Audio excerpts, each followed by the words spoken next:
Hey guys, tonight we're doing something a little dusty. Imagine this. You open your eyes and you're lying on cold, gritty stone. Not tile, not hardwood.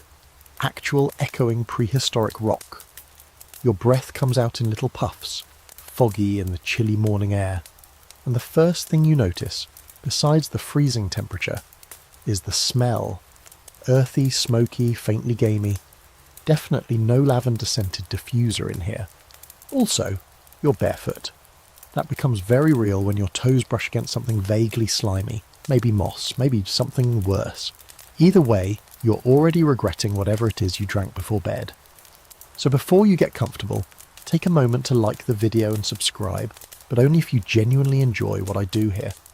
This one's going to be slow, sleepy, and full of the kind of mildly horrifying details your history textbook skipped. Comment where you're watching from and what time it is. We're time travelling tonight, after all.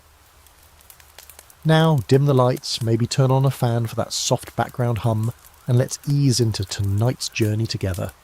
You're not in your bedroom anymore. No mattress, no AC hum, no distant neighbour binge-watching reality TV. Instead, it's silence, thick and solid, broken only by the soft drip of condensation from a stalactite above.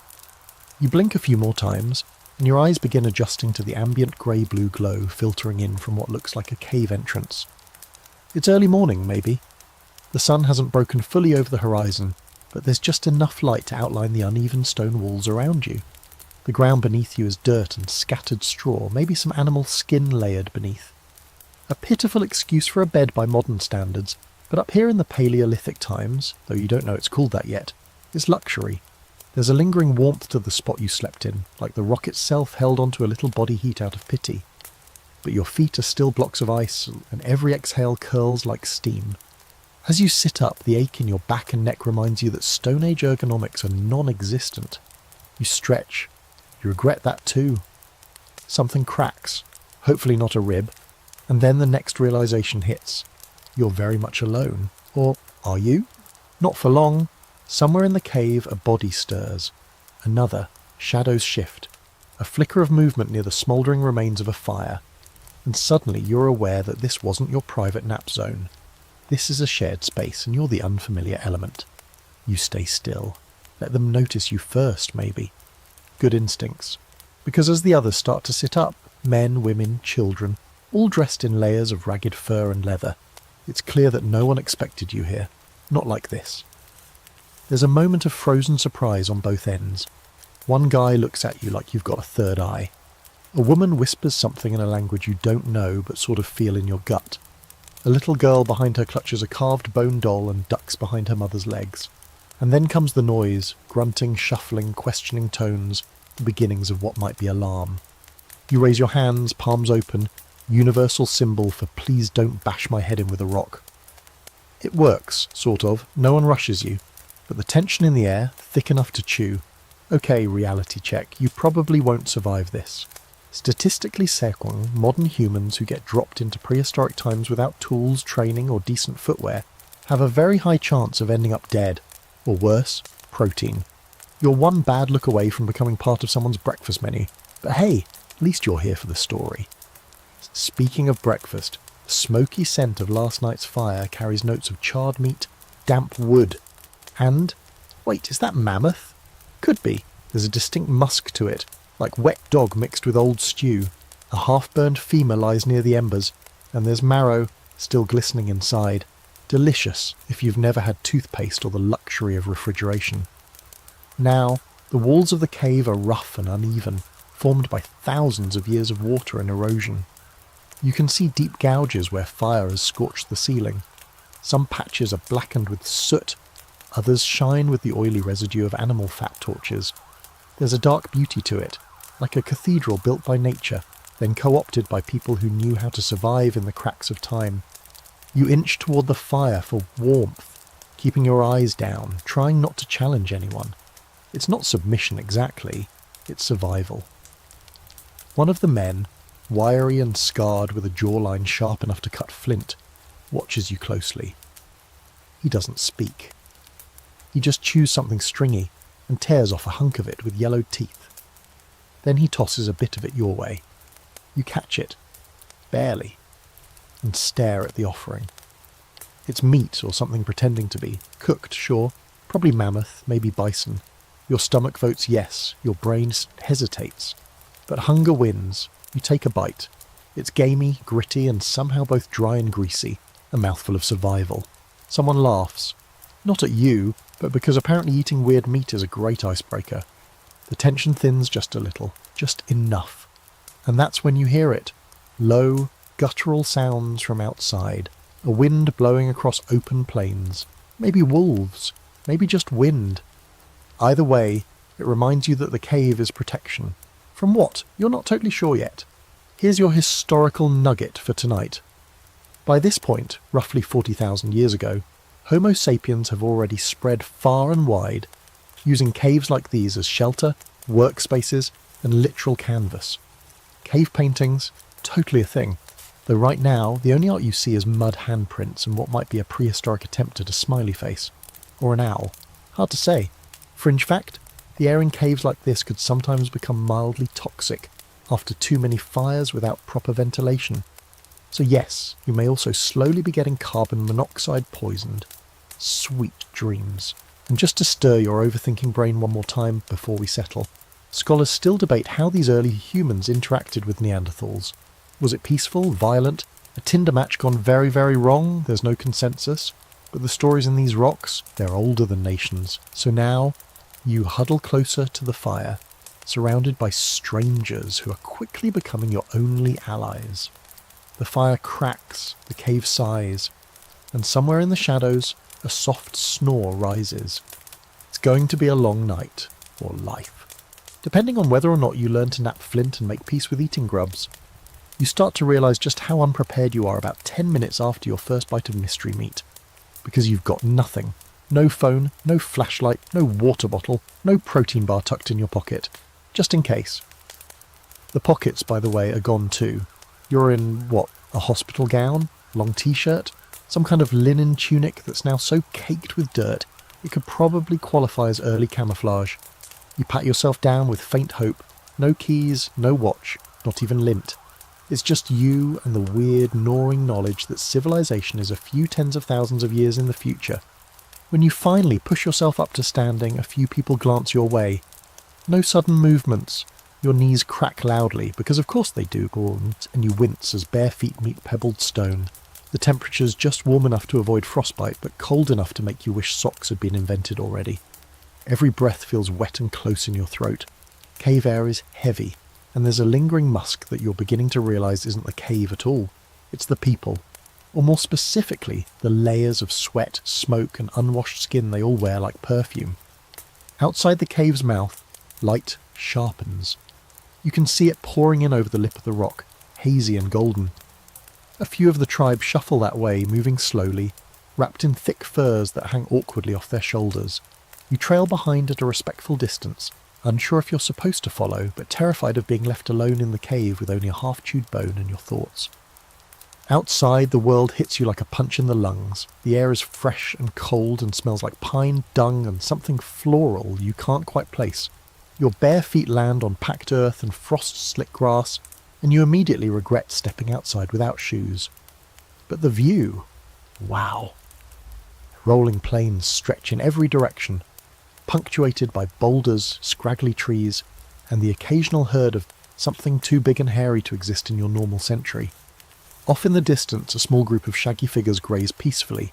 Maybe aurochs, maybe ancient bison. Whatever they are, they have horns and attitude. Here's your first survival quiz. What do you do when you have no tools, no language, no idea where or when you are, and everyone around you thinks you're a smelly ghost or unlucky omen? Answer. You keep quiet, copy what everyone else is doing, and hope no one notices that you've never held a spear in your life. A thin woman with sharp cheekbones and a thick braid watches you closely.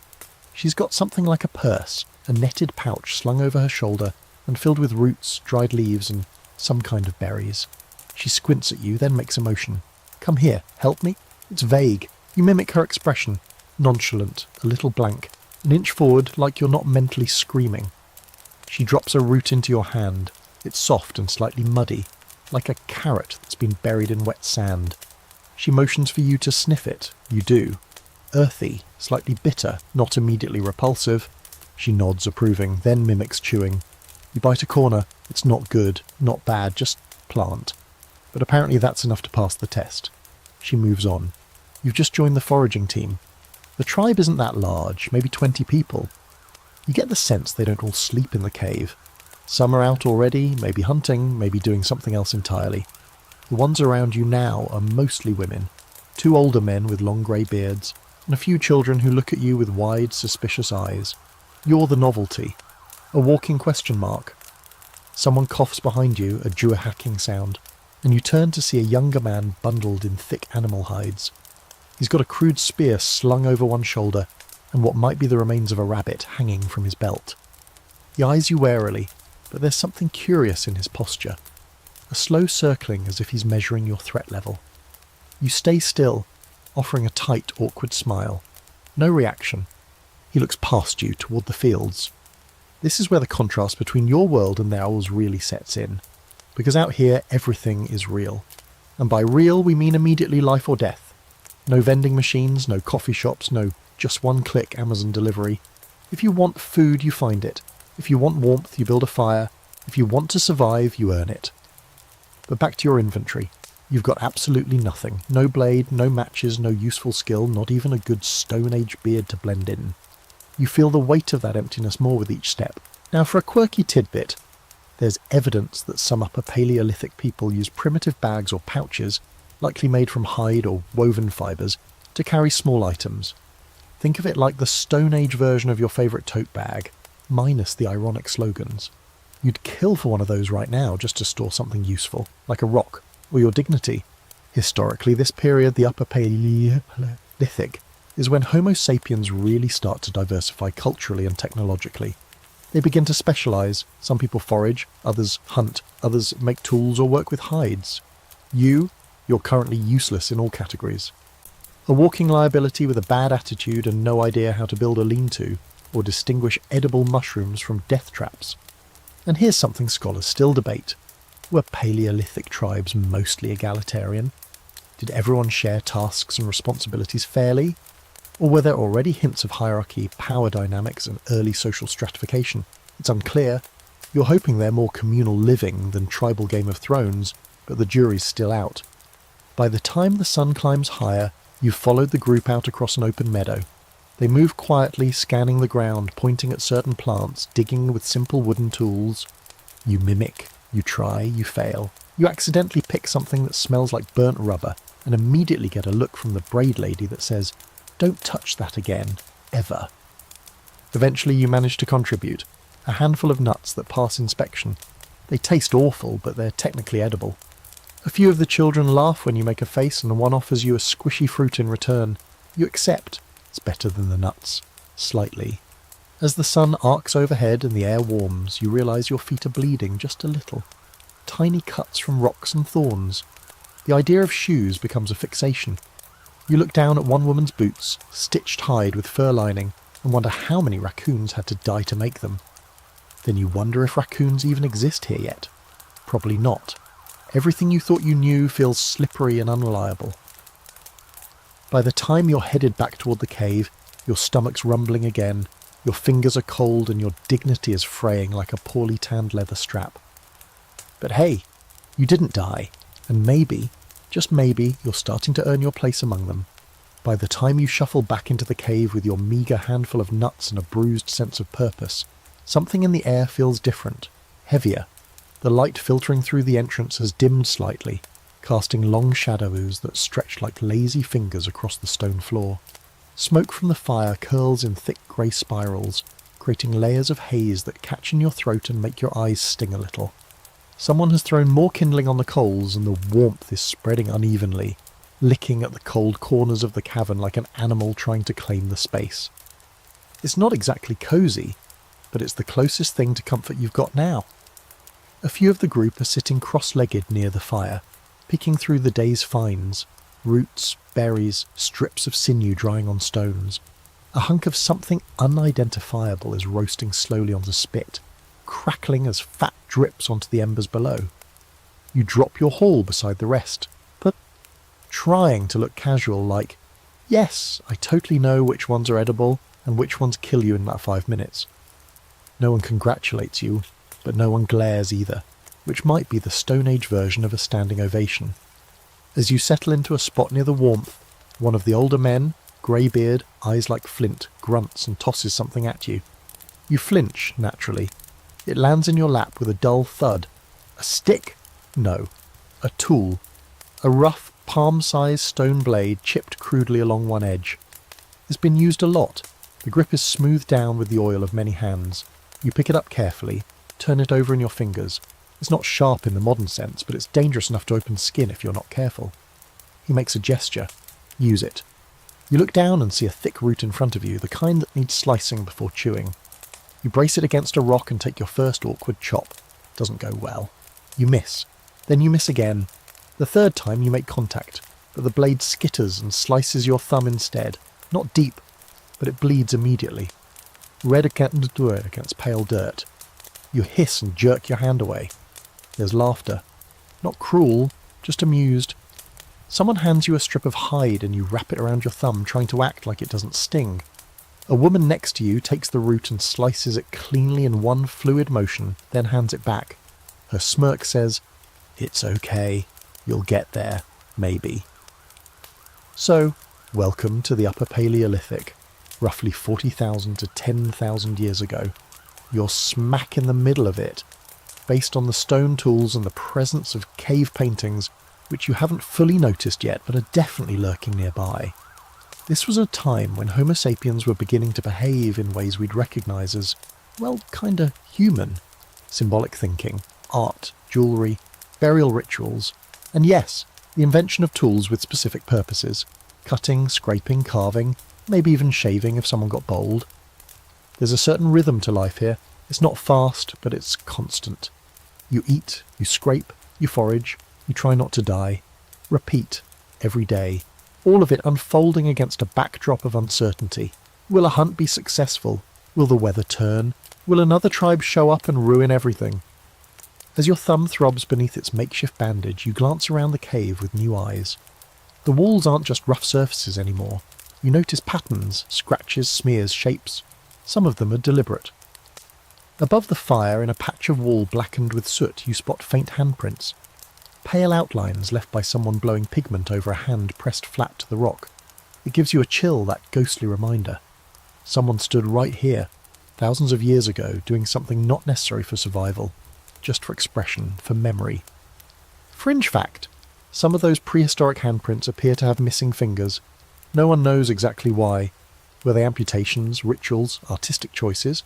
One theory suggests people folded fingers down when making prints to create symbols. Another, darker idea is frostbite. Either way, it's unsettling in the half-light of the cave, staring at phantom hands frozen in time. You shuffle a little closer to the drawings. No one stops you. In fact, a few of the group watch to see what you'll do. The wall here is a canvas of faded ochre, charcoal, and some kind of earthy yellow pigment. You see outlines of animals, big ones, bison, deer, maybe a woolly rhinoceros. One figure dominates the centre, all muscle and curve, its thick legs frozen mid-gallop. There's movement in the lines, a rhythm that feels alive even after all these centuries. This is your first real clue about who these people are. Not just how they live, but how they think. They're not just surviving. They're recording, remembering, maybe even worshipping. The images aren't just pictures, they're stories. And you? You've walked straight into their mythology. A boy sits down next to you, no older than 10, and hands you a stick of charcoal. He makes a gesture. Go on. Draw. You glance at the wall, then back at him. There's a half-joking temptation to sketch a smiley face or write your name, but something about the weight of the space holds you still. Instead, you mimic what you see. Rough curves, thick lines, a kind of animal that might be a deer. It's clumsy, but the boy nods, satisfied. Here's the scholarly debate of the night. Why did early humans start making art in the first place? Was it religious, instructional, recreational? No one knows for sure.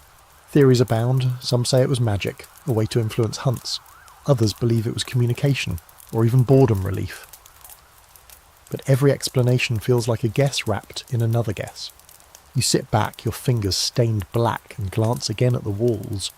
It feels like you've added your fingerprint to a gallery older than most cities, and even if it fades, it's there for now.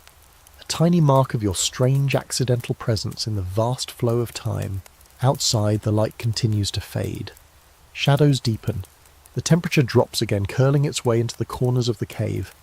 You hear the soft padding of feet as others return. More hunters, maybe. One carries something heavy and wet slung over his shoulder. Another drops a bloody antler on the ground near the fire. There's chatter now, low and rhythmic.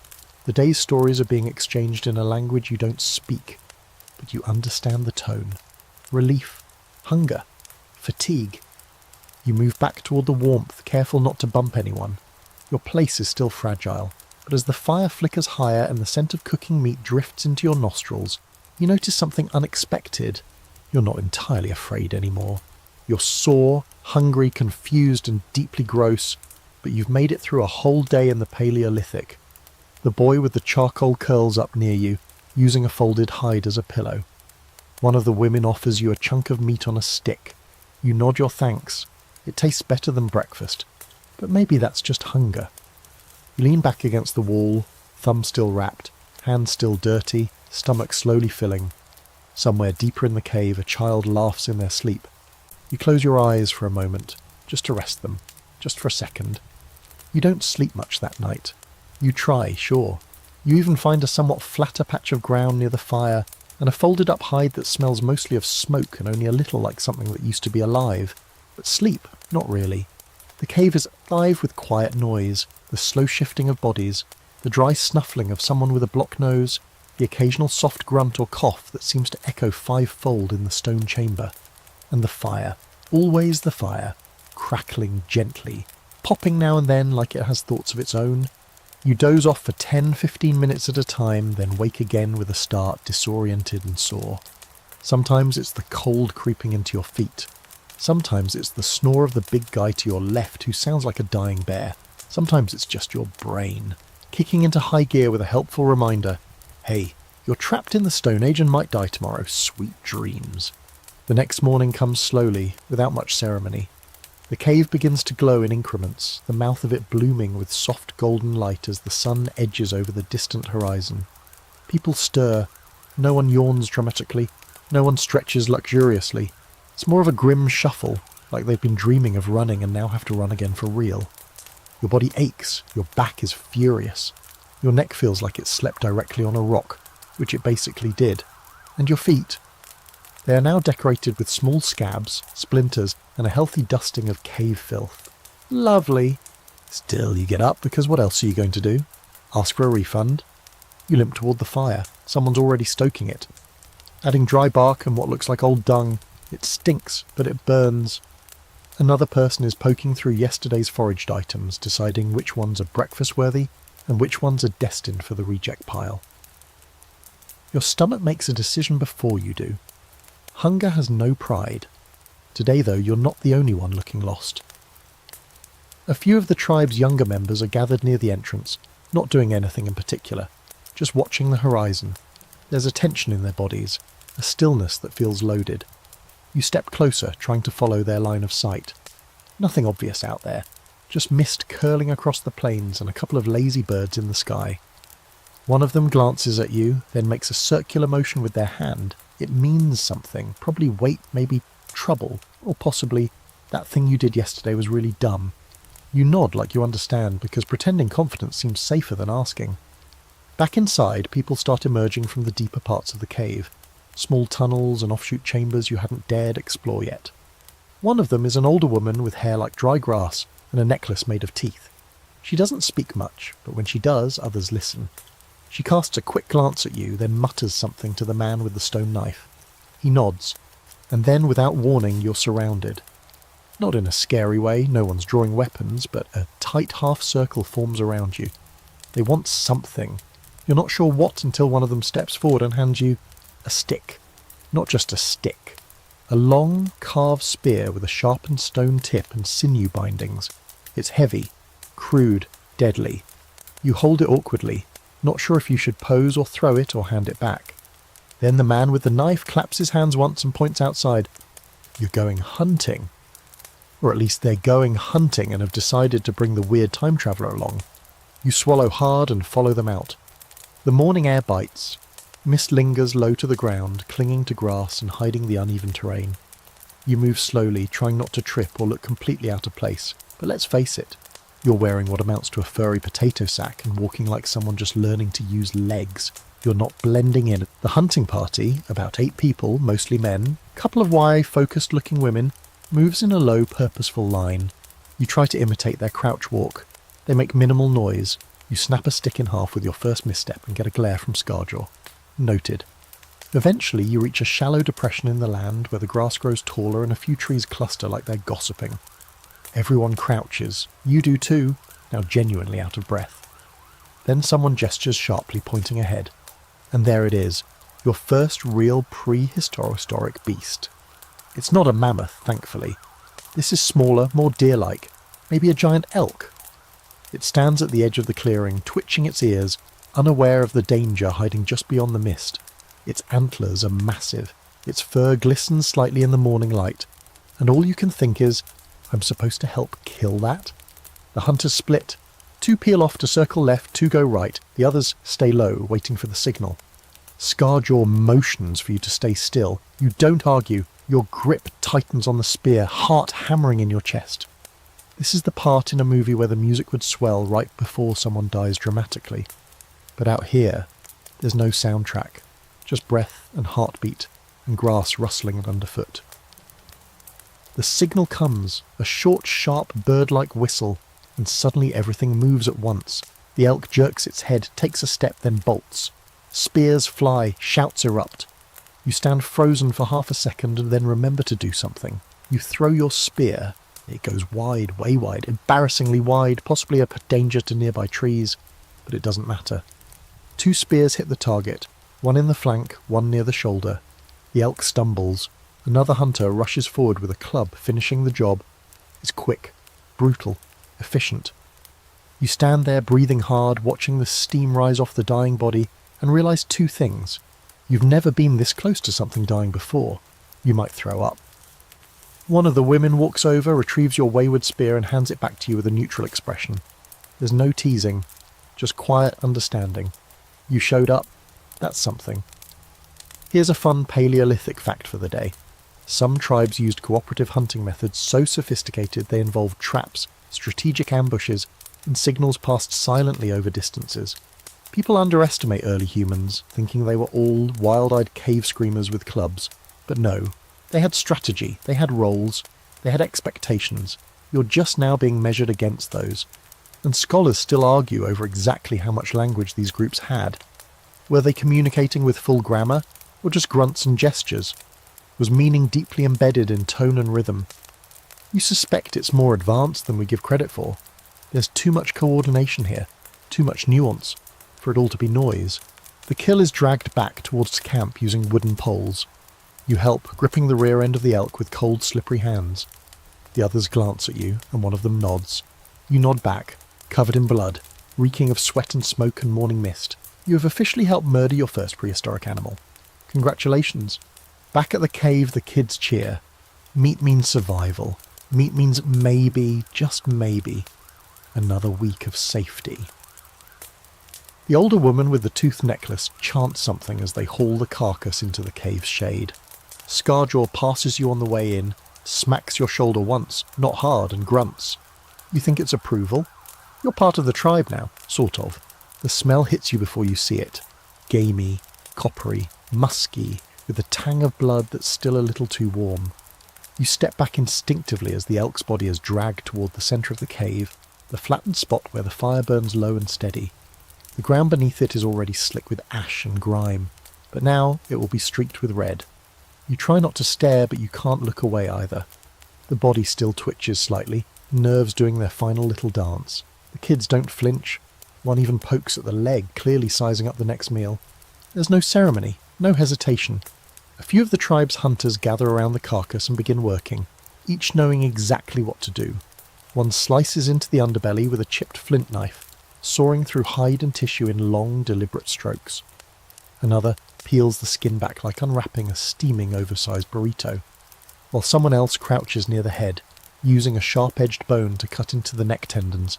The smell intensifies. Blood, offal, warm flesh.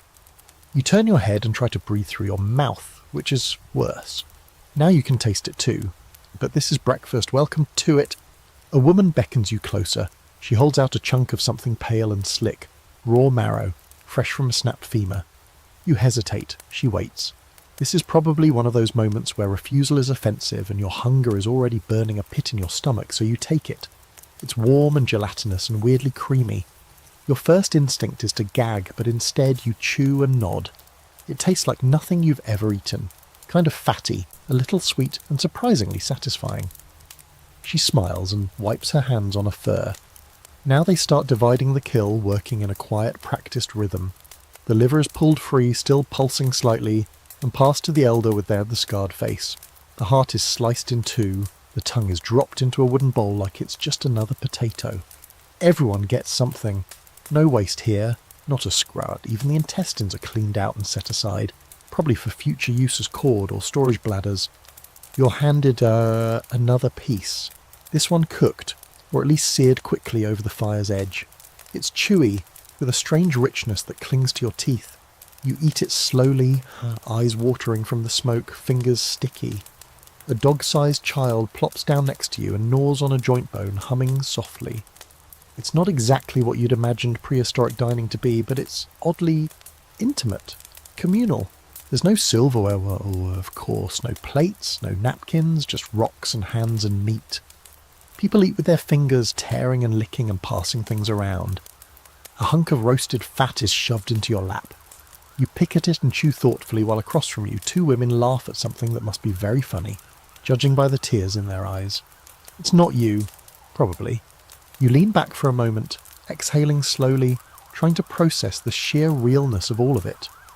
This isn't just a bad camping trip. This is a world where everything you thought you knew about hygiene, etiquette, and table manners has just exploded into 1,000 flint shards. There are no forks here. There's no concept of 3 meals a day or balanced nutrition. There's just food when it's available, and the celebration of being fed.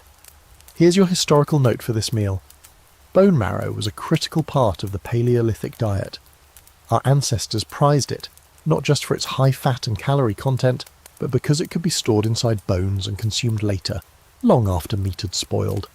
That means the bone you just sucked on might have been a sort of prehistoric energy bar. Handy, gross, necessary. Quirky detail, some archaeologists believe early humans would break bones specifically on an anvil rock to extract the marrow and then pile up the broken bits in neat little heaps. Whole sites have been discovered with carefully arranged piles of split bones, which either means they were really organised or had early onset OCD. As the meal winds down, scraps are collected, bones tossed into a corner, and people begin licking their hands clean. You're handed a stiff piece of hide to wipe your face with, which doesn't help much. It just smears the grease in a new direction. You now smell like a barbecue that got into a fight with a petting zoo. Eventually people begin to move again. The cave becomes a series of little tasks. Someone gathers stones for sharpening tools. Others begin scraping the elk's hide, turning it into usable leather. A group of kids chase each other around the cave's perimeter, yipping and slapping the walls as they play a game with no apparent rules. You're not given orders, but you sense an expectation hanging in the air. Do something useful, or at least pretend convincingly. So you kneel beside one of the women cleaning a rib bone and gesture, "Can I help?" She looks sceptical. You pick up a dull-edged tool and begin scraping at the hide with the finesse of a sloth. She grunts, moves your hands, shows you again, slower. Pressure at the right angle. You try again. This time you manage to peel a long strip free, revealing the sinew beneath. It's oddly satisfying, like skinning a giant fruit. Now for your scholarly debate. There's some evidence, though not conclusive, that groups during this time shared meals more equally than many later agricultural societies. Were they proto-socialists? Not quite, but the hunting and sharing of meat often fell under communal rules. If you killed it, you didn't hoard it. You shared it, and in return, the group took care of you when you needed it. This could be survival economics, or early morality. It's unclear, but you're starting to appreciate the arrangement. Later, you're invited, or maybe just expected, to to join in boiling what's left of the elk in a rough-hewn stone pit outside the cave. It's filled with water that's being heated with fire-warmed rocks dropped in one after another. A hissing, bubbling, primitive stew begins to form. Bone, tendon, scraps, roots, even a few weird mushrooms that you definitely hope someone else tested first. They hand you a bowl made from a carved gourd. You slurp.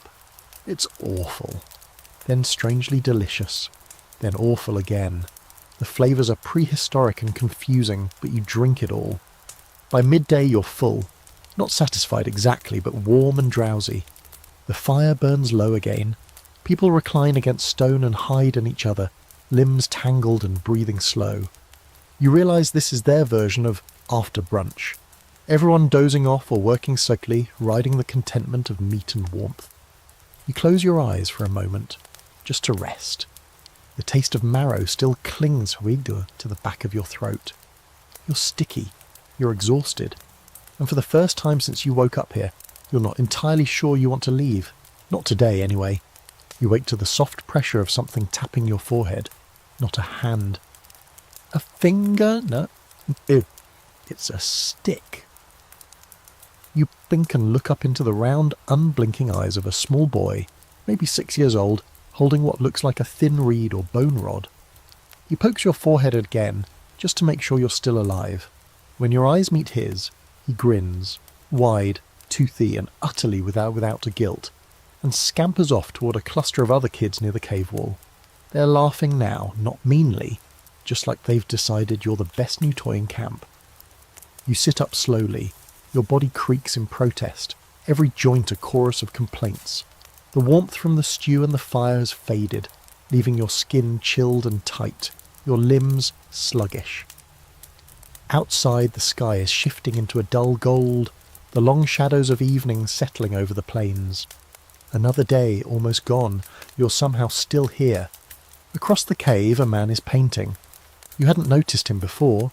He's crouched low near a smoothed section of wall, tracing lines with a stick dipped in ochre. He works quickly, with deliberate movements, swaying slightly as he draws. You shuffle closer, curiosity overcoming stiffness.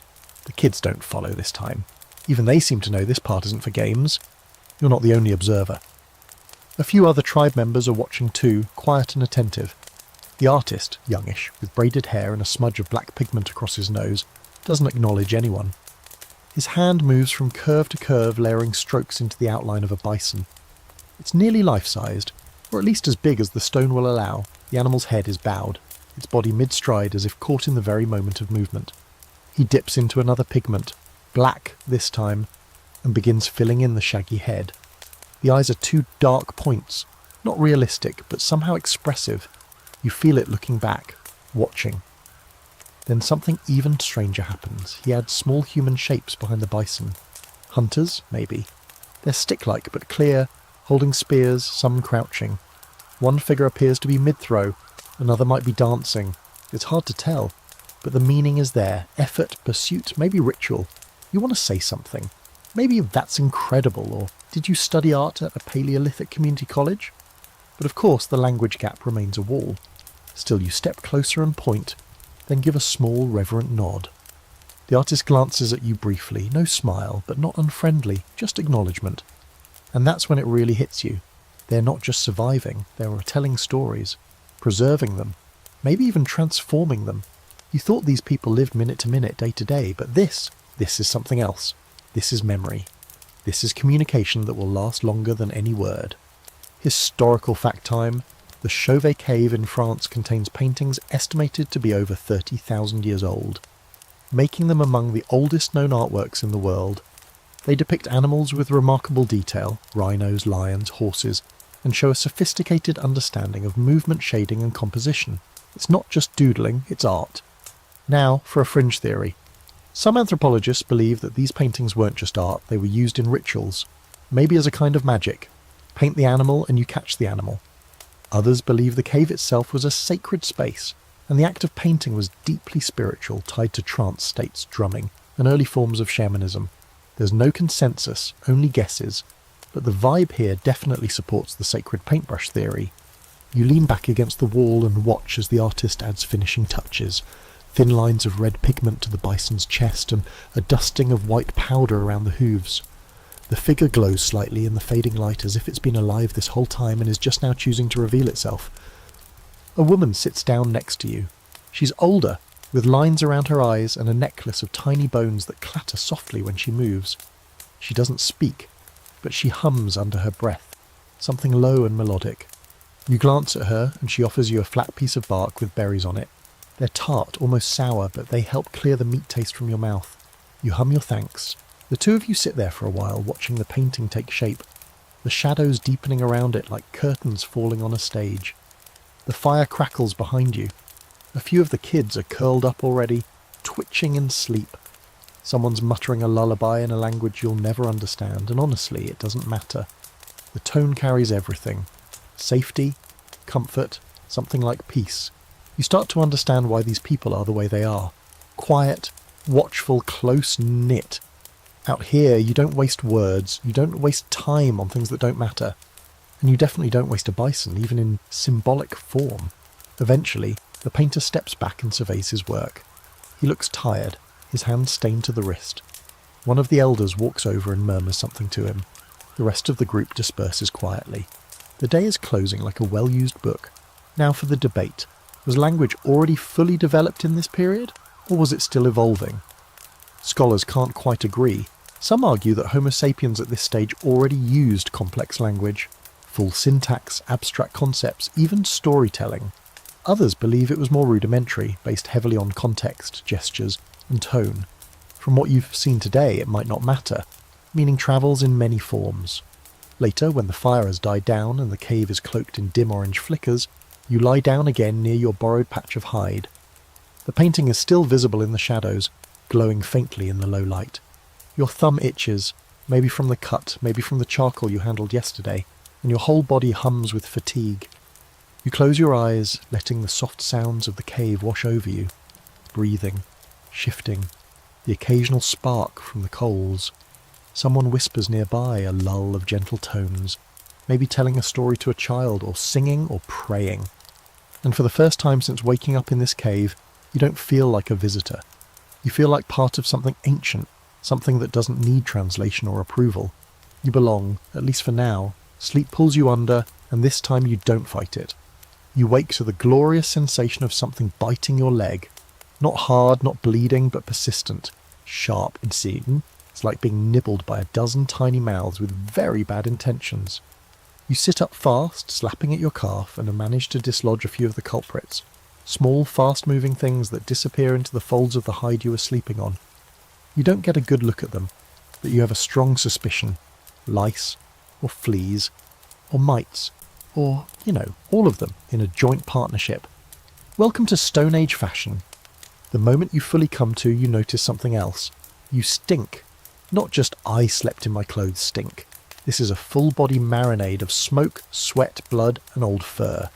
The kind of scent that peels paint and probably attracts predators. You glance down at your outfit, which is technically an upgrade from yesterday's half-tunic, half-sack ensemble.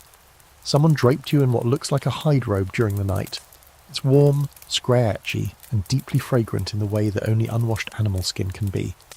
You catch a glimpse of yourself in a shallow puddle near the cave wall, just enough reflection to be horrified.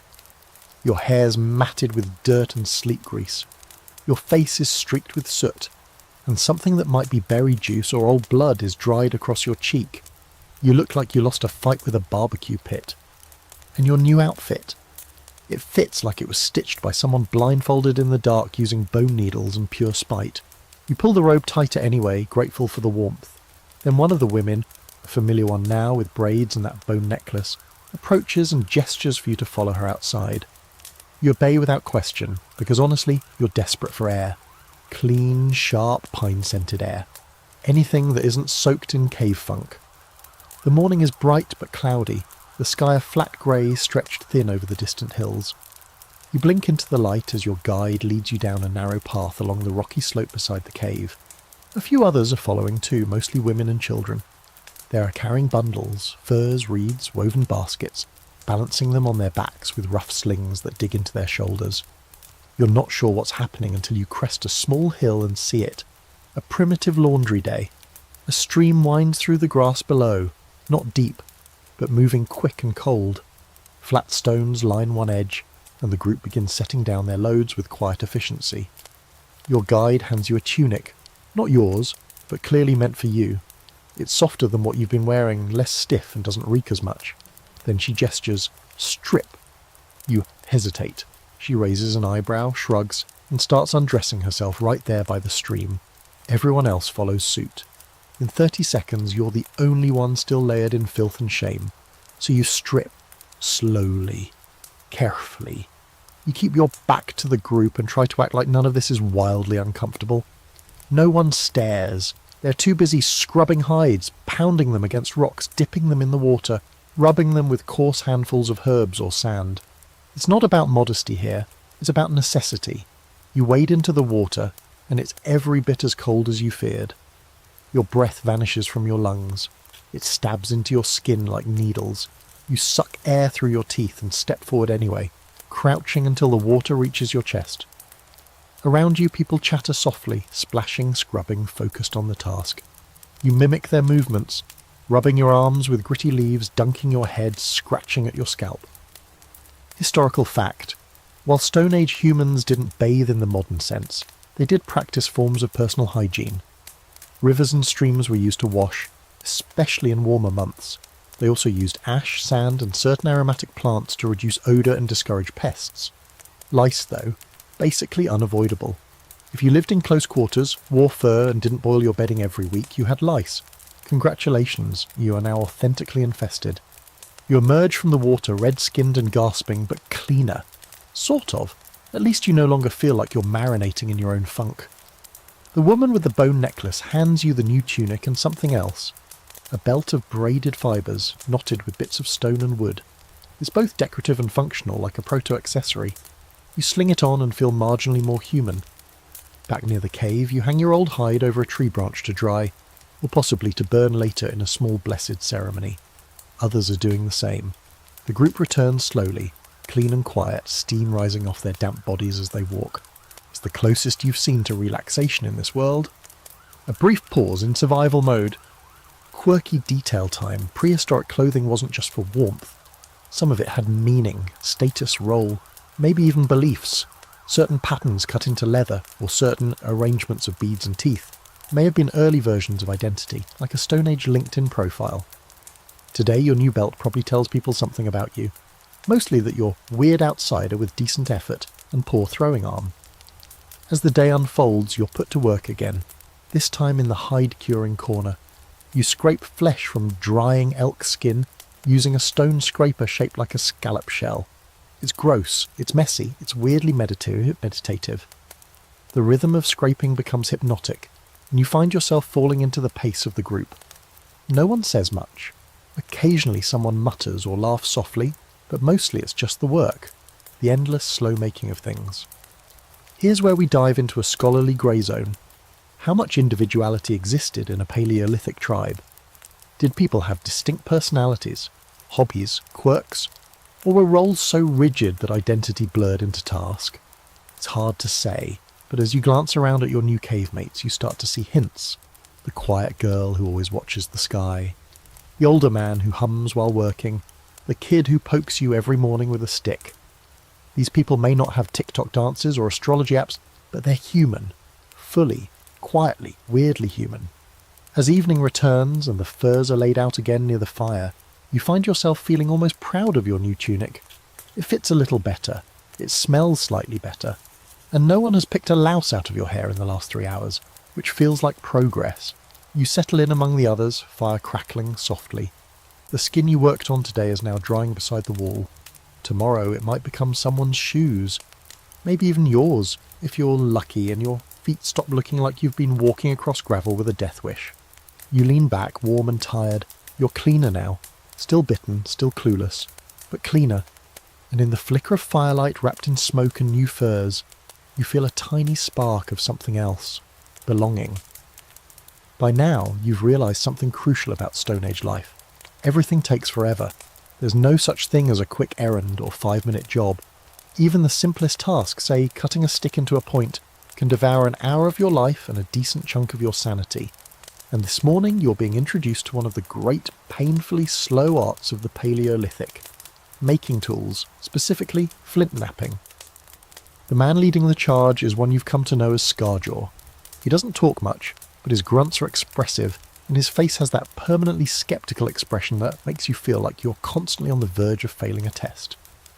Today he motions you over to a flat area just outside the cave's mouth where a scattering of rocks lies in organised chaos. Chipped shards glitter like broken teeth in the morning light. He hands you a roundish stone about the size of a grapefruit and a long flat piece of bone. Then he demonstrates, stone in one hand, bone in the other, a sharp downward strike on a larger flint rock. The result? A satisfying crack as a sharp flake snaps cleanly away. He inspects the flake, grunts approval and sets it aside. Then he looks at you. Your turn. You take the tools, positioning them as he did, and swing downward. Your flint bounces uselessly off the rock with a dull thud. He sighs, reaches over, and adjusts your grip. You try again, this time the rock chips, barely. The piece that comes off is more dust than blade. Scarjaw doesn't say anything, but his mouth twitches in a way that says, "You're not a total disappointment. Yet." And so begins your morning, hunched over rocks, getting intimately familiar with the anatomy of flint and the sound it makes when you hit it wrong, which is often. Your hands quickly gather tiny cuts, nothing major, just the constant betrayal of sharp edges and calluses that haven't formed yet. After a while your fingers are throbbing, your shoulders ache, and your ego's hanging by a thread.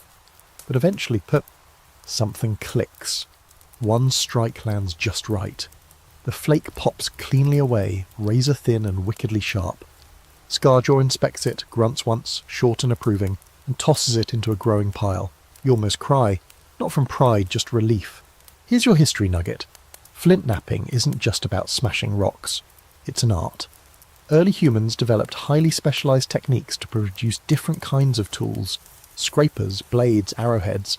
Some of the techniques, like the Levallois method, show a level of planning and precision that still baffles archaeologists. These weren't random rock tossers, these were engineers of stone. The weird fact?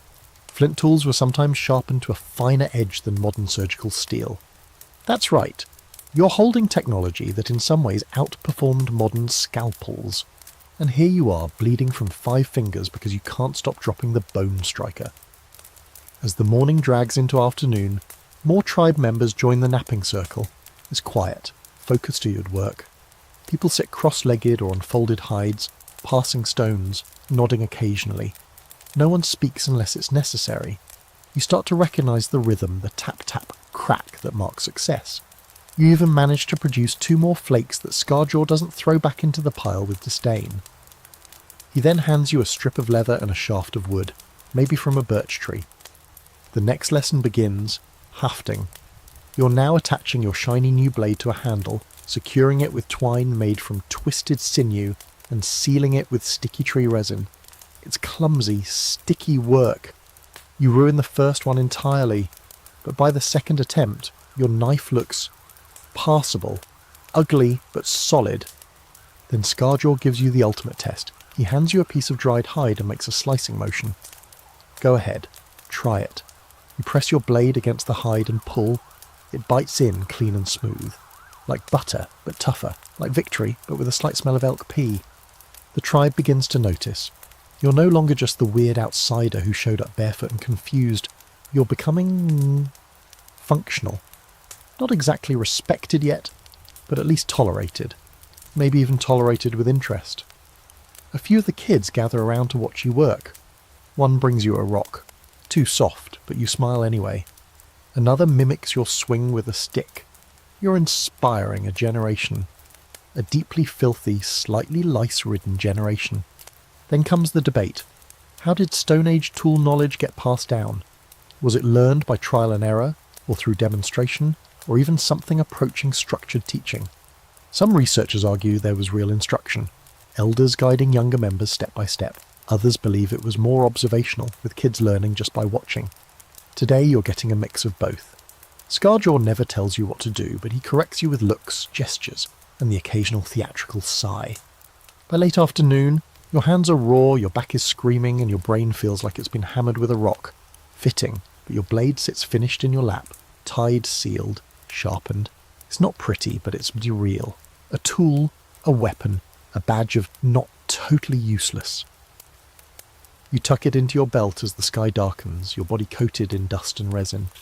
A breeze carries the smell of cooking meat from the cave, and your stomach growls like a saber-toothed cat. You follow the others back to camp, proud of your blade, and very aware that you still haven't used it for anything practical, like, say, cutting food or defending yourself from a wild boar. But that can wait. Dinner is stew again, this time thicker, meatier, and less awful. Maybe your standards are just lowering. You sit close to the fire, cross-legged like the others, blade resting beside you. No one comments on it, but several people glance at it. One nods, another passes you a bowl first. Small signs, but they speak loudly in this world. That night you place your knife next to your makeshift pillow, like a child clinging to a new toy. You earned this. You made this. You bled for this. And in a world where everything wants to kill you, having a sharp edge might just be your best chance at not becoming tomorrow's stew. The fire dims. The snoring starts. You pull your robe tighter and drift off, one hand resting on your blade. You're not a warrior. Not yet. But you're not helpless anymore either. And in the Stone Age, that's a good start. By the time your eyes creak open the next morning, your body has officially joined the protest. Everything hurts. Everything. Your arms are sore from flint napping.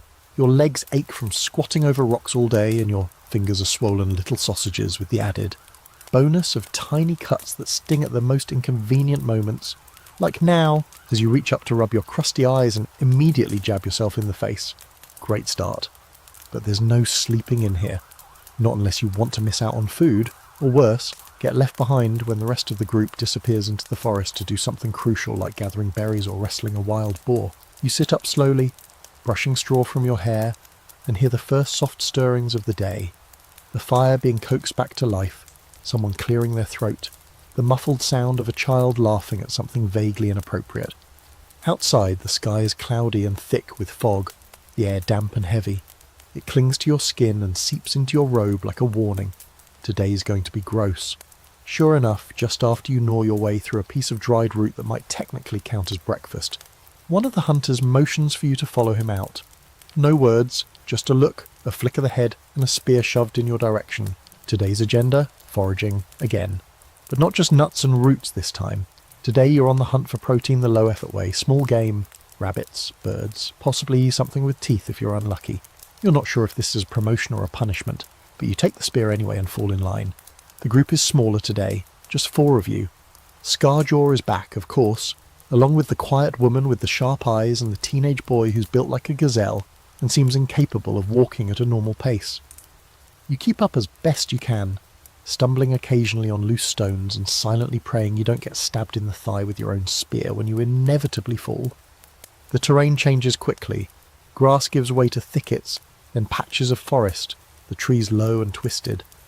The air here smells of wet earth and moss, and beneath your feet the ground squishes in that unsettling way that says you're going to sink just a little. You pass animal tracks, hoof prints, claw marks, something that looks suspiciously like a bear's passing. Scarjaw squats to inspect a fresh print, then gestures to spread out. You stick close to the sharp-eyed woman. She doesn't seem thrilled by your presence, but she hasn't sent you back to the cave either. Baby steps. She moves through the undergrowth like a shadow, barely making a sound. You try to do the same, and the first time you step on a twig and snap it, her head swivels toward you so fast you feel your soul leave your body. Eventually, you come across something promising. A burrow. She crouches beside it, brushing aside leaves and peering in. Rabbit, probably, or something similar. She makes a low whistle, and the others gather. A quick conference in grunts and gestures follows, and suddenly you're part of an ambush plan. You'll circle wide, flush the creature out, and someone else will spear it. You're the noise, the bait. Not ideal. But you go. You creep around the undergrowth, heart pounding, stepping lightly and watching the hole carefully. And then, a blur of fur darts from the burrow. You lunge without thinking, spear in both hands, and completely miss. The rabbit bolts. Scarjaw throws. His spear lands true. You flop down in the grass, panting, spear still wobbling in your hands. The team gathers around the kill, which is already limp and bleeding slightly from its side. It's small, maybe 2 meals at best, but there is satisfaction in it. You helped. Kind of. Okay, you scared it. but in Stone Age terms that's a valuable contribution. Here's your fact of the day. Hunting small game was often more reliable than chasing megafauna. It required less effort, less danger, and provided just enough food to keep a small group going. Many Paleolithic people balanced big hunts with regular trapping and foraging, creating a kind of prehistoric meal plan based on opportunity and desperation. Quirky bonus, some tribes used primitive traps made from bent branches, vines, or even simple deadfalls to catch small animals. You haven't seen anything like that yet, but the way Sharp Eyes checks tree roots makes you think she knows where a few are hidden. Once the rabbit is gutted and strung up, you avert your eyes during the messier bits. The group continues on, moving with less urgency now. There's more looking, less chasing. You find a bush covered in dark berries. Sharp Eyes gestures to eat only the oval ones, not the round ones. You follow her lead, chewing carefully, resisting the urge to ask if ancient people got food poisoning. Answer: constantly. They just didn't have Yelp reviews to complain about it. Later, as you kneel by a shallow pool to refill a crude gourd cup with water, the teenage boy surprises you by miming something. He grins and makes a series of gestures that you decipher as, "You fell. Your face was funny." You stick out your tongue at him, and he laughs. This is how communication works now. Hand signs, looks, sound effects. And maybe that's all language ever really was, just a way to say, "I see you, you're part of this." Now here's your academic debate for the day. Was nonverbal communication more dominant in early human societies than we've assumed? Some researchers think gestures carried as much weight as vocalizations, especially before formal language solidified. You're living the theory. Every expression, every tilt of the head or lift of the brow, those are your words now. As the day winds down and the fog finally starts to lift, your little hunting party makes its way back to the cave. The shadows stretch long across the hills, and the smell of wood smoke carries on the wind. Your legs are killing you, your shoulders are one bad move from mutiny, and your stomach is already bargaining for stew. But in your belt you carry your stone blade. And strung across your shoulder, a small rabbit. It's not much, but it's something. A win. Back in the cave, the group greets you with glances and nods, no cheers, no parades, but someone tosses you a cooked root, and Scarjaw actually hands you a piece of meat instead of just dropping it near your feet. That's progress. You sit down by the fire and exhale, letting the warmth wash over you. Your clothes are still damp, your feet are sore, and you're probably going to dream about rabbits darting into holes forever now. But today you hunted. Not well, not gracefully, but you hunted. And in this world, that's enough to earn another day. You never actually meant to be near a mammoth. That was never part of the plan. Not that you've had a plan since waking up half naked in a smoke-filled cave with lice and no language skills. But if someone had asked, "Hey, do you want to run up to a building-sized, angry, hairy tank with tusks?" you absolutely would have said no, politely, maybe screamed a little. But the Stone Age has a way of changing your standards. It begins with a strange hum of activity. You notice it first thing in the morning. The usual slow crawl into consciousness, scratching, coughing, awkwardly pretending not to notice you're stuck between two snoring people, is replaced by quiet, focused movement. People are up early, packing things, smearing charcoal onto their cheeks, bundling spears and slings. It's not the usual forage and hope vibe. This is different, sharper, intentional. Scarjaw sees you watching and gestures with a quick downward motion. Follow. You grab your robe, your belt, your not at all straight stone blade and stumble outside. The air is cold and expectant, the sky blank with fog, like even the atmosphere knows something big is coming. In the clearing below, the hunting party is already assembling, taller than usual, more people than you've ever seen together at once. And that's when you hear the first low trumpet. It's distant, faint but unmistakable, like a horn blast muffled by distance and time, a sound you've only ever heard through museum exhibits and CGI documentaries. You freeze. Then another call follows, closer this time, louder, vibrating the ground just enough that your feet suddenly feel a bit less loyal to the idea of standing. They're here. Mammoths. You can't see them yet, but your companions can. Their eyes are scanning the horizon, locking in on something hidden by the hills. Weapons are checked, retied, slung over shoulders. One woman smears what looks like red ochre over her forearms, pressing handprints against her chest. Another ties a braid of grass into her belt. It's a ritual, you realise. Maybe for luck, maybe for courage. You want to run, but also you don't. There's a magnetism to this moment, like standing at the edge of a cliff and wanting to jump just to see what it feels like. Your role, it turns out, is not to throw spears at the giant hairy death beast. Thank every single prehistoric deity. Instead, you're given a task. Carry. There's a net made of twisted baber slung between two long poles, and you and the teenage gazelle boy are given one end. Your job is to stay behind the main group, wait until the chaos starts, and then help drag whatever's left, meat, bones, or possibly an injured hunter, back to the cave. The strategy is surprisingly clever. A small group will drive the mammoths toward a natural ravine, a slope that narrows into a stone funnel. The animals, panicked and confused, will be easier to target in tight quarters. Or that's the idea. In reality, it's more like, let's poke the largest thing alive and hope it runs in the right direction. Historical context time, mammoths weren't just walking meat lockers, they were deeply important to Upper Paleolithic cultures. A single kill could feed dozens, provide bones for tools, tusks for carving, hides for tents. Some sites show evidence of mammoth bone dwellings, arranged like skeletal cathedrals. These animals were wealth, shelter, and survival all rolled into one shaggy, slow-moving miracle. And the fringe fact? Some tribes may have had entire social systems built around mammoth migrations, like prehistoric truck stops following the seasonal flow of fur and ivory. Scholars debate whether they actively hunted mammoths often or scavenged from natural deaths. But either way, these creatures weren't just dinner. They were everything. You're still chewing on that idea when you finally see them crest the ridge. First, just shapes in the mist, then movement, then details. They're massive, towering, covered in long, tangled fur that sways with every step. Their tusks are impossibly large, like wings made of bone. And their eyes, ancient, calm, almost sad, as if they've already lived too long and seen too much. There are 3 of them, moving slowly, flanked by smaller shadows that might be juveniles. The hunters freeze. Scarjaw raises one hand. The plan begins. At first, it's just noise, yelling, whistling, shaking bundles of dried grass set alight with smouldering embers. The mammoths react instantly, jerking, shifting, trumpeting. They turn toward the slope exactly as hoped. Spears fly, one hits, another glances off thick highs.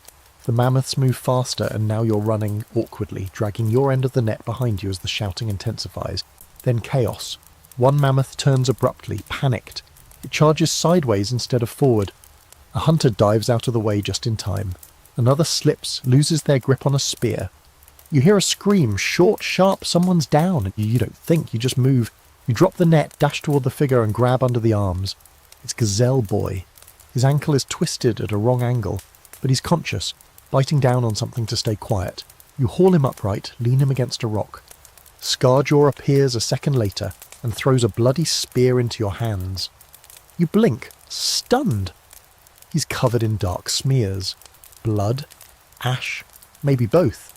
And his eyes are wild with something between rage and triumph. Behind him, the largest mammoth stumbles, collapsing slowly like a falling tree.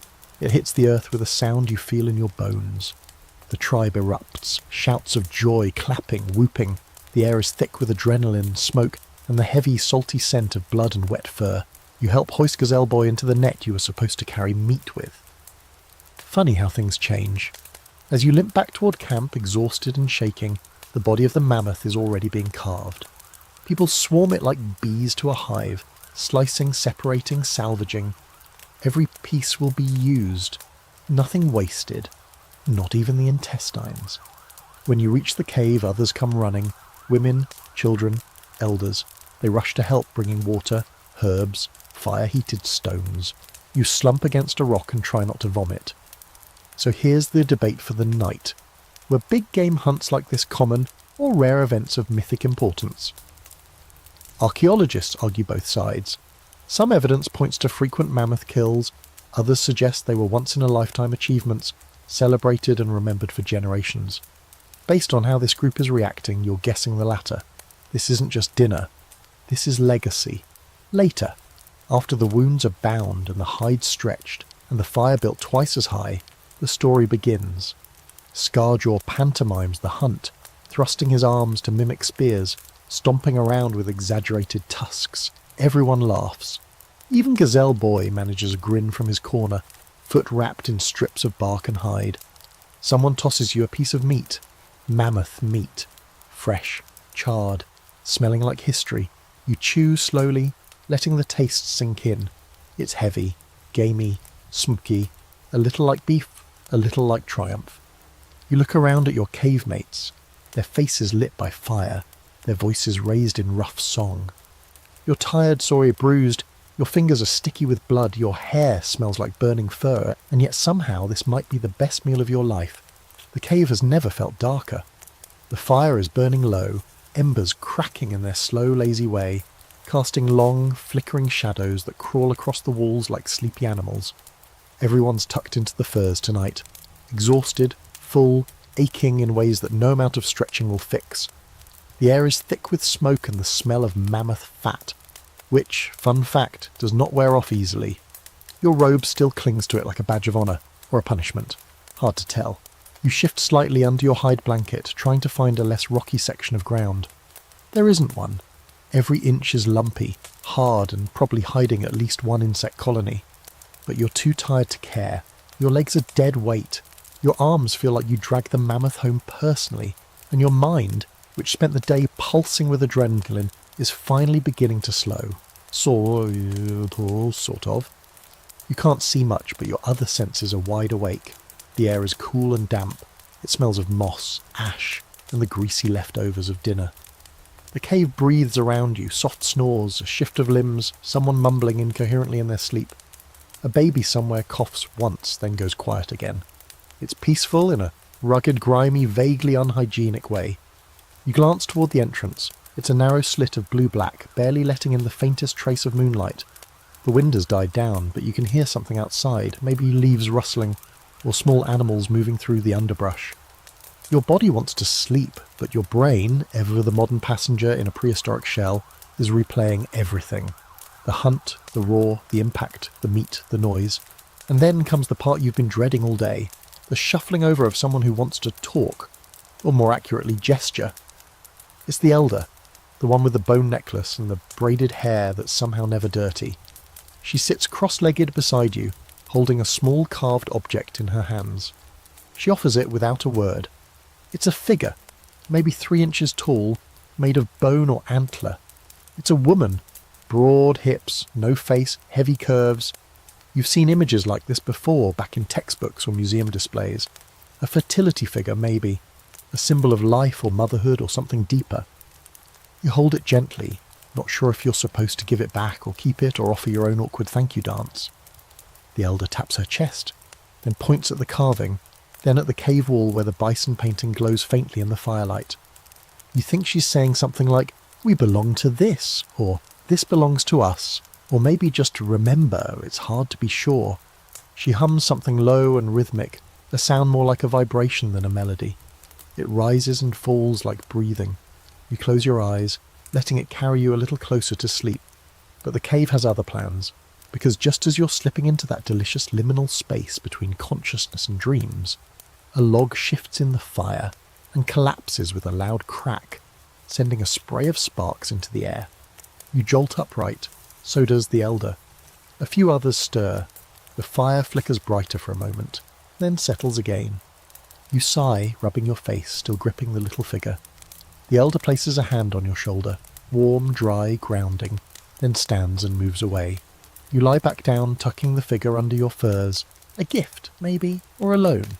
Either way, you feel strangely honoured. Here's your historical bite for the night. These kinds of carved figures, often referred to as Venus figurines, have been found across Europe, dating back as far as 30,000 years. They vary in size and detail, but often emphasise fertility-related features. No one knows exactly what they meant, idol, totem, talisman, but they were important enough to carve, carry, and bury with the dead. And now, here's the quirky side fact. Some of these figurines show signs of wear on their bottoms, like they were carried around constantly. So basically, ancient pocket companions. Not far off from how some people today carry crystals, worry stones, or tiny rubber ducks for good luck. You're holding one now, and yeah, it kind of works. It's like a prehistoric emotional support object. The scholarly debate you'd be reading about if you weren't currently curled up in a smoky cave, whether these objects were religious symbols, self-portraits, or even just early forms of storytelling. Some believe they represented the ideal woman, though that says more about the carver than the carved. Others think they were used in rituals, passed between generations, or served as memory aids. A Paleolithic diary maybe, one with no words, just shape and meaning. The fire burns lower. The warmth fades, but the bodies around you provide enough heat to keep from freezing. You listen to the breaths rising and falling around the room. So many different cadences. A woman to your right exhales in gentle, measured sighs. A child nearby mutters something in their sleep, kicking lightly at a hide. A man coughs twice, harsh and dry, then goes quiet again. Sleep finally begins to stick. Your thoughts unravel, your muscles melt. The little figure is still clutched in your hand, smooth and cool, grounding you in this surreal, sacred, completely bizarre reality you've somehow been adopted into. Outside the world is Minot. No mammoths, no threats, just stars, mist and wind. You let yourself drift, finally, into sleep. Not modern sleep with phone alarms and morning meetings, but deep, primal, utterly dreamless sleep. The kind that only comes when your body is so wrung out and your mind so saturated with survival that rest becomes not just desirable, but mandatory. In your last waking thought, you realise this might be the safest you've felt in days, maybe even since you arrived. The cave breathes, so do you, and everything goes still. The cave isn't exactly quiet when you wake, but it's the kind of soft activity that doesn't demand your attention. Shuffling footsteps, the muted clatter of flint on bone, the low hum of someone starting up their daily mumbling. You stretch slowly, your muscles half frozen, and your joints making noises that probably weren't part of the original human design. The little bone figurine is still tucked in the crook of your arm, warm now from being cradled all night. You're not sure what you believe about ancient spirituality or magic or spirit mothers carved in mammoth ivory, but the thing worked. You actually slept. Once you're up, you join the subtle migration toward the fire, where the usual suspects are already poking at the embers and coaxing them back into something useful. Breakfast is a muted affair. Dried meat, a hard root that someone thoughtfully smashed with a rock for easier chewing.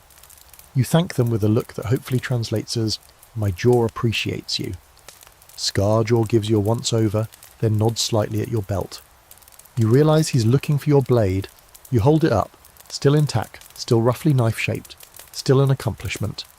He grunts, approval or mild indifference, it's hard to tell, and goes back to chewing. Then something shifts in the energy of the cave. You feel it before you notice it.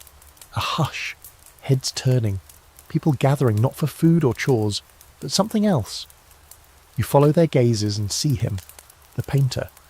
He stands near the far wall, near the fire-blackened rock canvas where the bison and deer and stick-figure hunters dance across the surface. He's holding a shallow bowl filled with pigment, and he's already begun working on a new section, this one smaller, more compact. He isn't alone. 2 of the elders are with him, seated, watching. There's a kind of reverence in the air. This isn't decoration. This is a ritual. You inch closer, trying to stay out of the way while still observing. He's painting something different this time. Not animals, not movement. It's a spiral, small at first, then expanding outward in looping lines. Around it, he adds tiny dots, handprints, and strange symbols that look almost like faces, but aren't quite. Everyone is watching, quiet, still. The firelight dances on the pigment, making it seem to move. The woman with the bone necklace begins humming again. It's the same rhythm from the other night, slow and steady. Her voice is low but carries, and soon others join in. Not words, not even melody, but tone and vibration. It wraps around you like smoke. The painter pauses, dips his fingers in white pigment, and presses his hand to the rock, right in the centre of the spiral. Then he steps back. The elders nod. One of them takes a handful of ash and scatters it into the fire. And just like that, the moment ends. People begin to move again, like a spell is broken. The painter wipes his hands on a hide and sits back against the wall, sweat glistening on his brow. You finally exhale. Historical sidebar. Prehistoric cave art wasn't just visual storytelling. In many cases, it seems to have been part of a larger ritual experience. Certain sites, like Lascaux and Chauvet, have acoustic properties, echoes, sound amplification, bits that suggest sound was just as important as the image. These weren't just paintings, they were performances. And now the quirky bit. Some researchers believe the handprints found in cave art weren't just signatures or decorations, they were identity markers, like, I was here, I saw this, I am part of this story. Even cooler? Many of the hands belong to women and children, not just adult males. The ancient art world, surprisingly inclusive. There's debate, of course. Are these symbols religious? Calendrical? Psychedelic doodles from a shamanic trance? No one agrees. But everyone senses the weight of them. You do too. Later, when most of the group disperses to their usual duties, hunting, tool-making, scraping hides, you linger by the wall. The new spiral glows faintly in the firelight, the pigment soaked deep into the rock. You reach out and touch the handprint gently. It's still damp, still warm. Someone taps your shoulder. It's the painter. He points at the wall, then at you, then hands you a bowl. Wait. No, absolutely not. You're just the time-lost tourist. A glorified background extra in this Paleolithic epic. But the bowl is in your hands now. The pigment is thick and cool, red like dried blood and rust mixed together. He guides your fingers into it, then gestures to a blank spot beside the spiral. You press your hand to the rock. It sticks a little, then peels away, leaving a smudged outline. He nods. You've just left a piece of yourself in a world that won't know your name, but might, just might, remember your shape. There's something oddly moving about it, not in a spiritual, I found myself in ochre kind of way, but in the deeply human realization that this is how memory worked before paper, before photos, before hard drives. Just pigment, intention, rock. You don't stay much longer. The ritual has ended, and the cave has returned to its business of survival. But later, while sharpening your blade or helping rub fat into hides, you catch someone glancing at the new handprint. Not angrily, just noting it. Like a footnote, like, huh, the weird one with the messy hair might be one of us now. You fall asleep that night with pigment still clinging under your nails.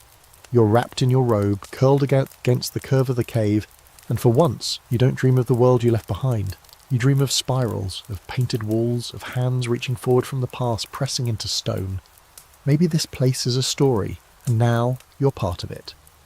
The next morning begins the way most do in the Stone Age, with a backache, a chill in your spine, and the persistent feeling that your breath smells like you chewed on a dead animal in your sleep. You probably did. The warmth of the fire has faded into an embery sulk, and the sky outside is still too dark to be considered morning, but people are already moving around. You groan, roll over, and catch sight of something you didn't expect to see this early. Feathers, lots of feathers. There, near the back of the cave, lit only by the soft glow of the dying fire, sits someone new, or maybe not new, but definitely different. You've seen them around the cave before, but always at the edge of things, moving like smoke saying nothing. They wear furs like the others, but theirs are decorated, fringed with tiny bones and dyed pieces of hide layered with dried flowers and twisted cords. And those feathers, bright, long, pressed into their braids and stitched into their tunic. They clink softly when they move. No one else is paying much attention to them, but that only makes them more interesting, because now they're doing something unusual. They're kneeling by a shallow stone bowl, mixing something inside. You can't see what it is, but it smells strange, earthy and sharp, like crushed leaves and ash and something slightly sweet. You sit up slowly, hoping not to draw attention, but they look over anyway. Their eyes are dark and too alert for this hour. They nod once, then beckon. You hesitate. Part of your brain says, nope, absolutely not, this is how horror movies start.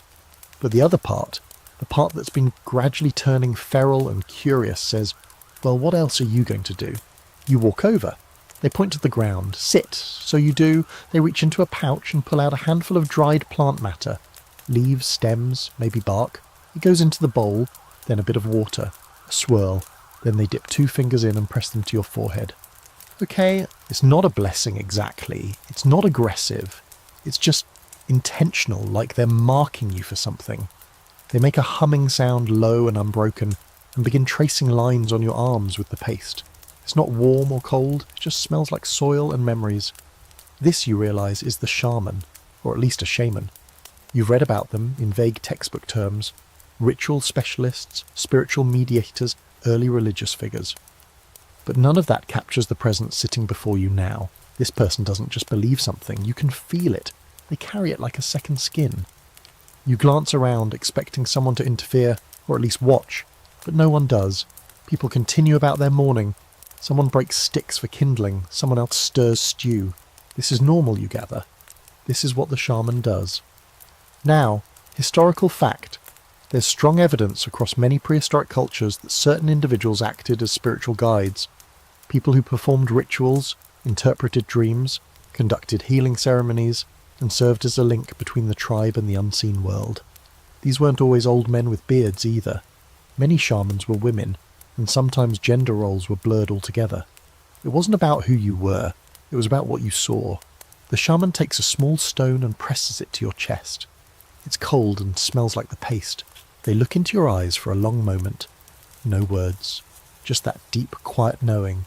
Then they whisper something, short and harsh, like the crack of a twig, and motion for you to leave. So you do. Outside, the air is heavy with mist. It settles in your robe and crawls into your hair. A few others are already gathering for the day's tasks. Scarjaw walks past, carrying a bundle of spears, and nods as he passes. You touch your forehead, still smeared with the shaman's paste. It tingles, not uncomfortably, more like a reminder, like being stamped with pending. You return to your chores. Nothing dramatic happens. You carry water from the stream, help cut mussel or a little meat, scrape another hide until your arms threaten rebellion. But everyone you pass glances at you a little longer than usual. No smiles, no warnings, just acknowledgement. Like they know something happened and they're waiting to see what it means. The quirky fact of the day: some cultures believed shamans could travel between worlds, dream space, spirit space, whatever name fits.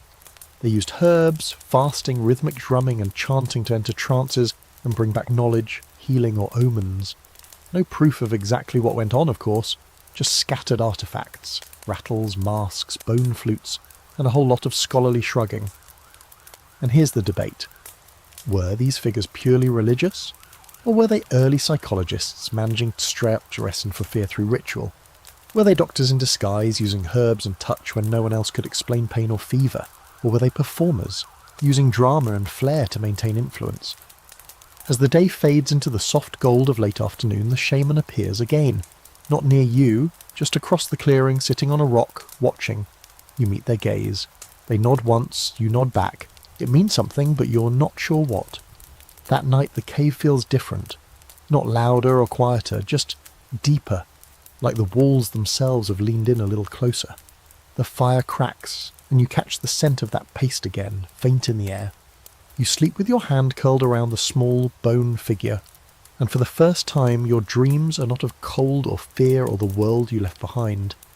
You dream of feathers, and spirals, and voices that speak without sound. You hear them before you see them.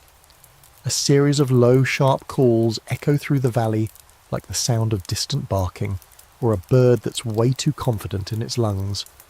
You're just outside the cave, bent over a rock and trying to sharpen your knife, which, frankly, has seen better days, when the sound freezes everyone mid-motion. A girl drops the basket she was weaving. One of the elders stands, his eyes squinting toward the hills.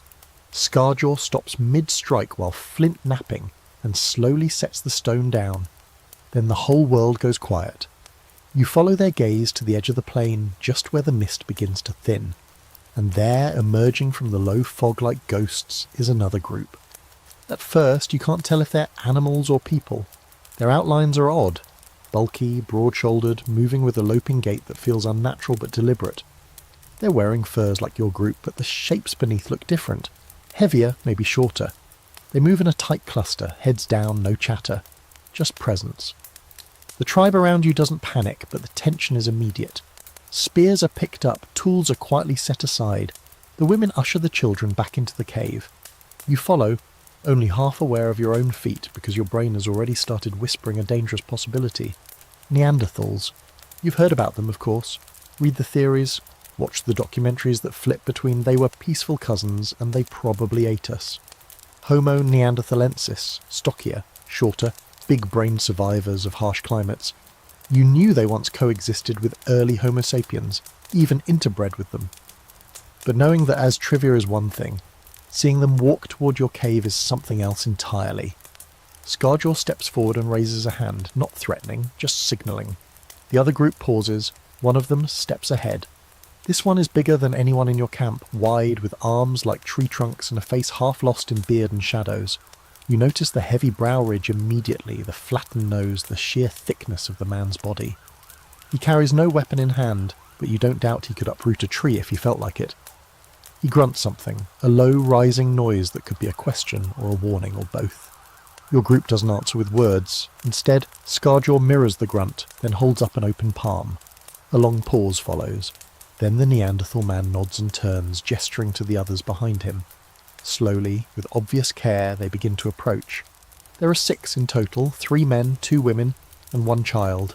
Their clothing is rougher than your group's, but thick, functional. Their tools look similar, though heavier.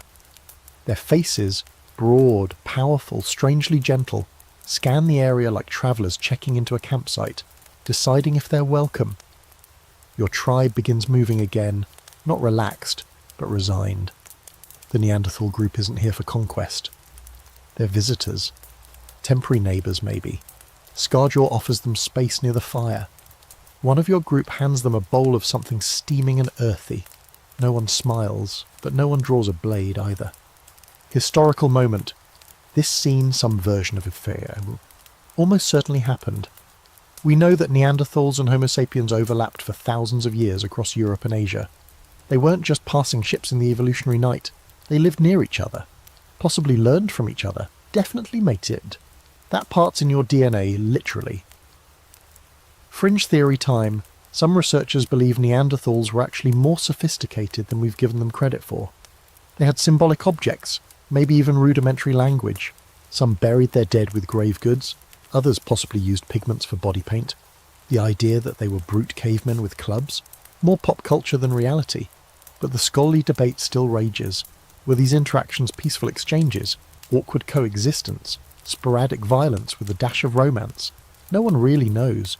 There's no recorded argument over territory, no paleopolice reports, just tools, bones, and overlapping footprints. Tonight, you're sitting on the edge of a moment like that. You watch from your usual place near the wall, trying not to stare too hard. But honestly, how can you not? The Neanderthal child is especially captivating. He moves differently than the others, hunched but alert, big dark eyes constantly scanning. He doesn't speak, not that you can tell, but he watches everything. You, the fire, the cave paintings. At one point he wanders over and sits near you. Not next to you, just close enough to test your boundaries. You glance his way, he glances back. You raise your eyebrows. He sniffs, the universal sign of total indifference. And then he pulls something from his little pouch and holds it out. It's a stone, smooth, shiny, possibly water-polished. Not useful, just pretty. You take it carefully. He grunts and taps his chest. You mimic the gesture, then tap your own. He nods. A tiny, almost imperceptible acknowledgement. Then he shuffles away. You look down at the stone in your hand. It's warm from his pocket. Useless. But still, he gave it to you. No transaction, just a gesture. As the Neanderthals settle in for the night, your tribe gives them space but stays vigilant. One elder whispers something that makes another shake her head. The fire is kept bigger than usual. Scarjaw doesn't sleep. He sits upright, knife in hand, watching the visitors. You try to sleep, but your brain won't stop. You're lying a few feet away from another branch of humanity. Another version of us, and they're not monsters. Not gods, just people. Different, sure, but people. You roll over, curling beneath your robe, still clutching the smooth stone in your palm. It's comforting, like a relic from a stranger who wasn't quite so strange after all. And in the quiet of the cave, as both groups breathe in the dark, you feel something profound settle over the space. Maybe it's not about who came first, or who was smarter, or who eventually survived.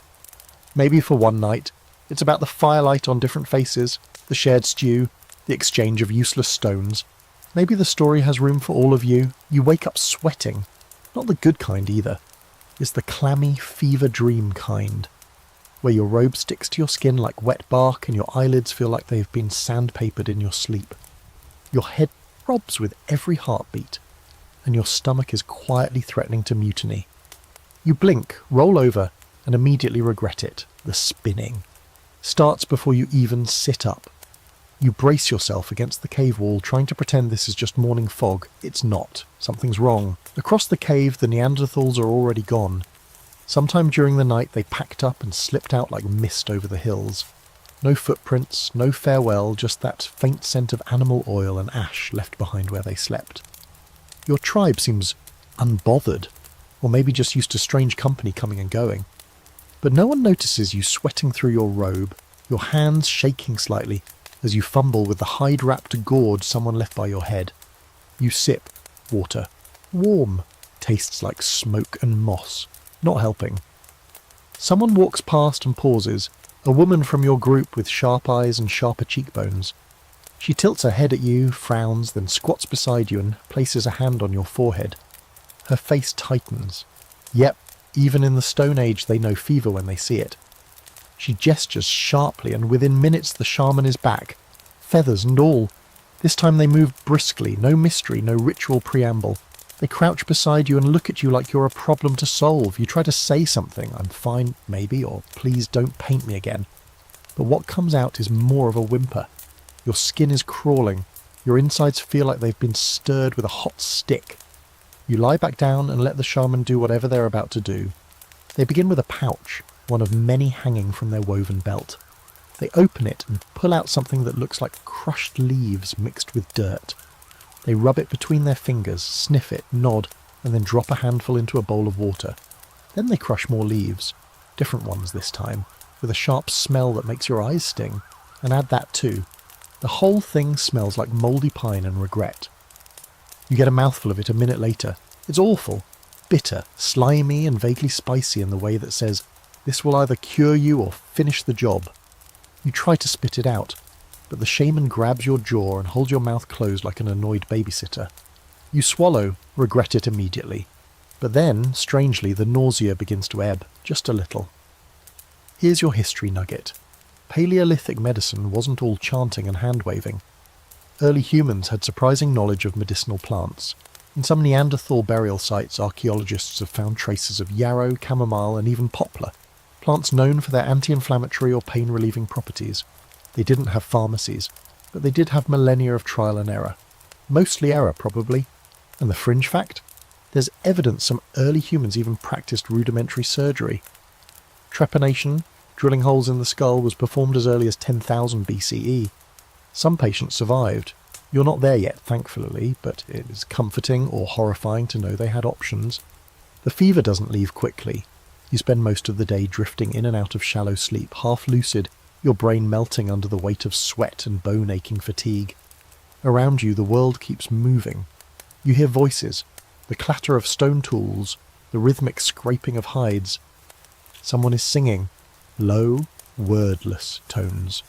The fire crackles, and once in a while someone places a warm stone beside you to push back the chill.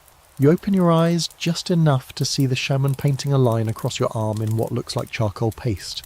They're muttering something. Not to you, not really, more like through you. You close your eyes again and let the words flow past like wind. The debate of the day? How did early humans deal with illness and injury in a world where nothing was sterile, and most predators didn't need to wait for you to die before deciding you looked tasty? Anthropologists aren't sure. Some believe tribes had designated healers like your shaman here. Others think care was communal, everyone chipping in when someone went down.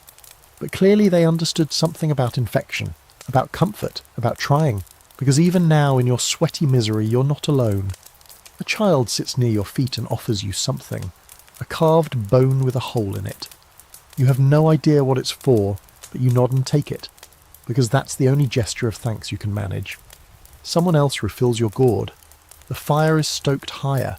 Your robe is changed for a cleaner one, slightly less crusty. You're being cared for, not coddled. Helped, not pitied. You're not the outsider today.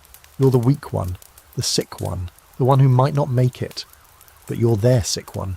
By nightfall, the fever is still clinging to you like a second skin, but it's less fierce. You're sweating less. Your stomach has stopped threatening to leap out of your body.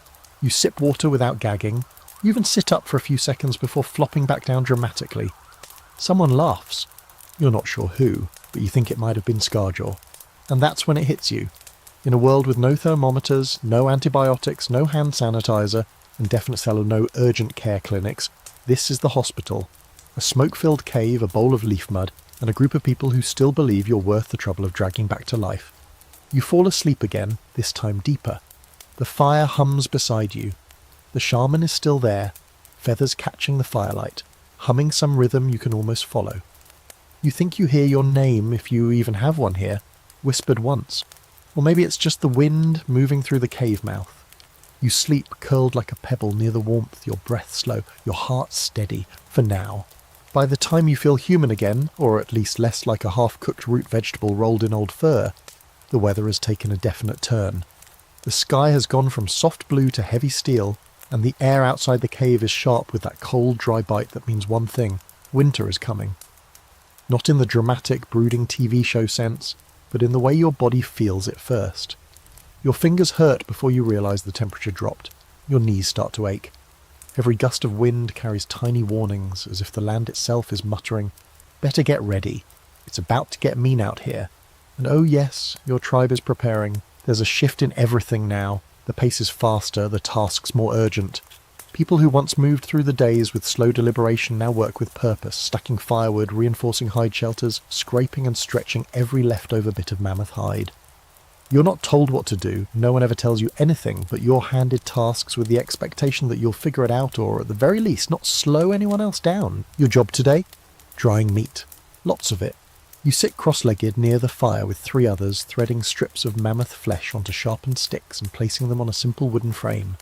The smoke helps preserve the meat, drawing out the moisture and flavour while keeping insects away. Not that you've seen a single buzzing thing lately. The cold has taken care of that. The only thing buzzing now is the numbness in your toes. The smoke gets in your eyes and clings to your clothes. You've accepted that you will never smell clean again, not in the modern sense, but you smell correct for the time, which is something. You ask yourself, not for the first time, how anyone survived this, the cold, the hunger, the constant slow march toward frostbite and starvation. There are no storehouses here, no freezers, no grocery runs when the stew gets low. It's just hope and hard work, and the quiet knowledge that not everyone makes it through. Historical truth? Winter was the great equalizer. Upper Paleolithic people didn't hibernate, but they might as well have. Some tribes sheltered in caves like yours, others built semi-permanent huts with mammoth bones and furs, pressing close together for warmth. Food was dried, stored, cached in pits if the ground wasn't frozen solid. And still many didn't survive the cold months. Mortality rates climbed, scarcity became a daily reality, and now you're in it. You help carry bundles of meat deeper into the cave, where the air is still cool but protected from wind and snow. Someone hands you a hardened gourd filled with animal fat, and you smear it over the meat with the others, an old trick to keep it from drying out too fast or freezing into inedible stone. Later you're pulled into another task, sorting tools. Not glamorous, but necessary. Everyone's blades are dulled from butchering, and the scrapers need sharpening. You sit with Scarjaw and 2 others, carefully examining each piece, deciding which can be fixed and which will need to be replaced. Your flint blade is holding up surprisingly well, though Scarjaw narrows his eyes at one edge and silently hands you a new flake. Message received. Fix it before it fails you. The wind outside starts to scream around midday. It wails through the cave's mouth like something angry and ancient. The fire grows, fed more frequently now, and extra hides are draped across the opening to block the cold. The whole space smells like fat and ash and people. It's unpleasant, sure, but you've stopped minding. You glance outside once and see a few brave figures still working, gathering firewood, checking traps, tying down bundles with sinew so they don't blow away in the storm. You're grateful not to be among them. Inside, the mood is not cheerful exactly, but focused, determined. There's an unspoken agreement here. Do your job, help each other, and maybe you'll live long enough to see the thaw. And that brings us to the oddball fact. There's evidence some prehistoric people may have used primitive calendars to track the seasons. Bones carved with notches, likely marking moon cycles, maybe even proto-astrological signs. Not because they were trying to write horoscopes, but because knowing when winter would arrive could mean the difference between life and death. As for scholarly debate, it's ongoing. Some argue that Paleolithic humans had no concept of seasons in the modern sense, just an intuitive understanding of cycles based on immediate experience. Others believe they observed patterns in the stars, in animal migrations, in the trees, and used those cues to prepare year after year. You're leaning toward the second theory now. These people know things. You can see it in the way they work, not rushed, not panicked, just practiced. They've done this before. By late afternoon, the snow starts falling, not heavy but steady. The world outside becomes soft and grey, and the horizon vanishes into white mist. The fire grows higher, more hides are dragged out. Everyone settles closer together. You're handed a cup of something warm, broth, probably. You drink it slowly, letting the warmth work its way into your stomach. Scarjaw sits beside you, sharpening a new blade with slow, deliberate strokes. Across the fire, one of the children plays with a bone doll tracing lines in the dirt. The shaman walks by, cloaked in furs dusted with snow, and stops to look at you.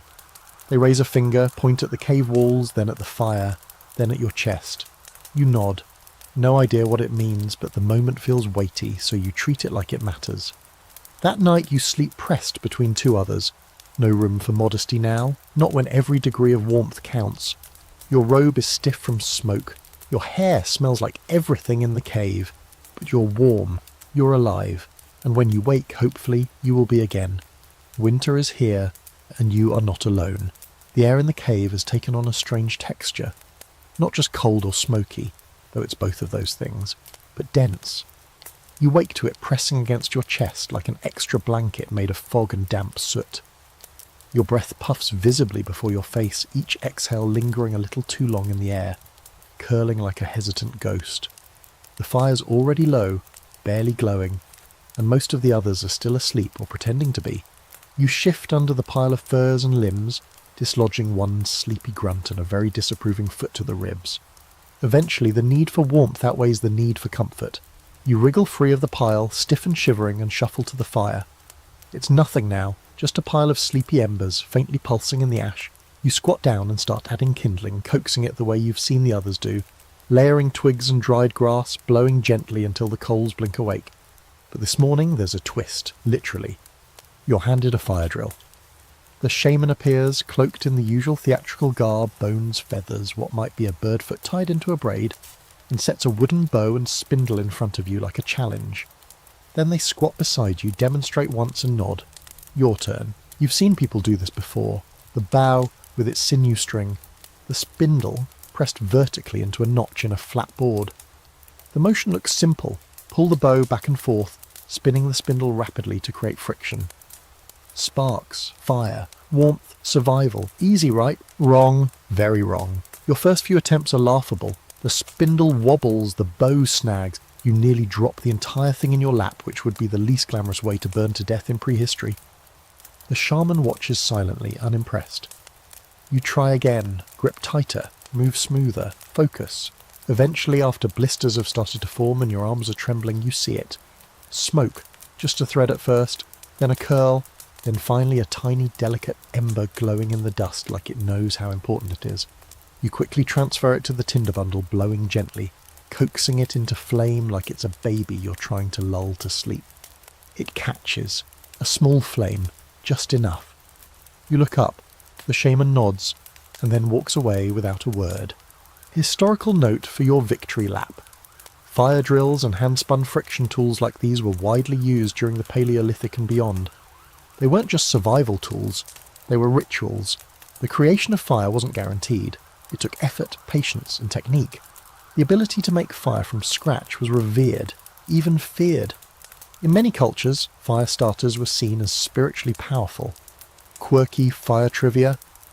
Some archaeological evidence suggests that early humans carried embers in dried fungus or bark, keeping fires alive while migrating rather than making a new one every time. Because honestly, when it takes 30 minutes of awkward bow wobbling to make one flame, you learn to keep that sucker lit. And here's the debate of the day. When exactly did humans learn to make fire? We know they used it long before they could create it, likely stealing flames from lightning-struck trees or lava flows. But when they figured out the tech, that's murky. Some sites suggest fire-making started as early as 400,000 years ago. Others say more like 100,000. Regardless, it was the great unlock. Warmth, light, cooking, protection. Fire changed everything. By mid-morning, the fire's roaring again, the cave warming slightly. You sit beside it, your hand still shaking, proud in the way only someone with soot-covered fingers and sootier eyebrows can be. Scarjaw walks by, sees the fire, sees your face, and gives the briefest of nods. You're starting to understand that in this world, a nod is basically a parade. With the cold getting worse and outside time limited, the day is spent in preparation. Furs are reinforced. New fires are lit in the back of the cave to keep the temperature up. Someone sets up a boiling pit, an old hole in the ground lined with hide, filled with water, into which fire-heated stones are dropped again and again until the water bubbles. You're pulled into a group sharpening bone needles. The tribe's clothing is mostly stitched hides, functional, not fashionable, but it takes maintenance. And threading sinew through a bone needle when your fingers are half frozen is a kind of agony that no textbook prepares you for. You work in silence, occasionally exchanging glances with the others. At one point, a child crawls into your lap and promptly falls asleep. You don't move for 20 minutes, not because you're touched by the gesture, though okay, it's a little heartwarming, but because you're afraid to wake the only warm thing within arm's reach. As the snow builds outside, falling in long lazy sheets, you start to notice something else, the stories. Not spoken stories exactly, more like sound and gesture. In the afternoon, a small gathering forms near the fire. One of the elders begins moving their hands in wide arcs, mimicking an animal, a chase, a fall. Others laugh, join in. It's a kind of communal theatre, no words needed. You catch the rhythm even if you don't understand every symbol. A hunter mimics the moment a mammoth turned on him. Someone else pretends to fall, dramatically writhing. The kids howl with laughter. And you, watching from the edge, realise this is their entertainment. Their history, their warning, their humour, all in one. You join in hesitantly, miming your pitiful fire drill attempts. It gets a chuckle. A few try to imitate you, flopping over dramatically, and suddenly the room is full of laughter. Not cruel, just shared. The shaman watches from the shadows, not smiling, but not stopping it either. Night comes early with the snow. The wind howls outside. The hides at the cave mouth flap and settle like breathing. You lie down closer to the fire than usual, sore and exhausted. Your fingers sting, but your chest is warm with something you don't quite have a name for. Maybe it's pride, maybe it's connection, or maybe it's just the fire, still flickering in your bones. You close your eyes to the sound of low laughter, the hum of a new story and the steady whisper of snow against stone. You've made fire, and now it keeps you.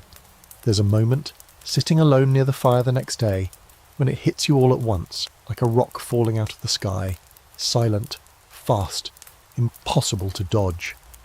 You're sitting there with your flint blade in one hand and a strip of dried sinew in the other, working on repairing your now very ugly but very beloved belt pouch. Your fingers move slowly, more from instinct than focus.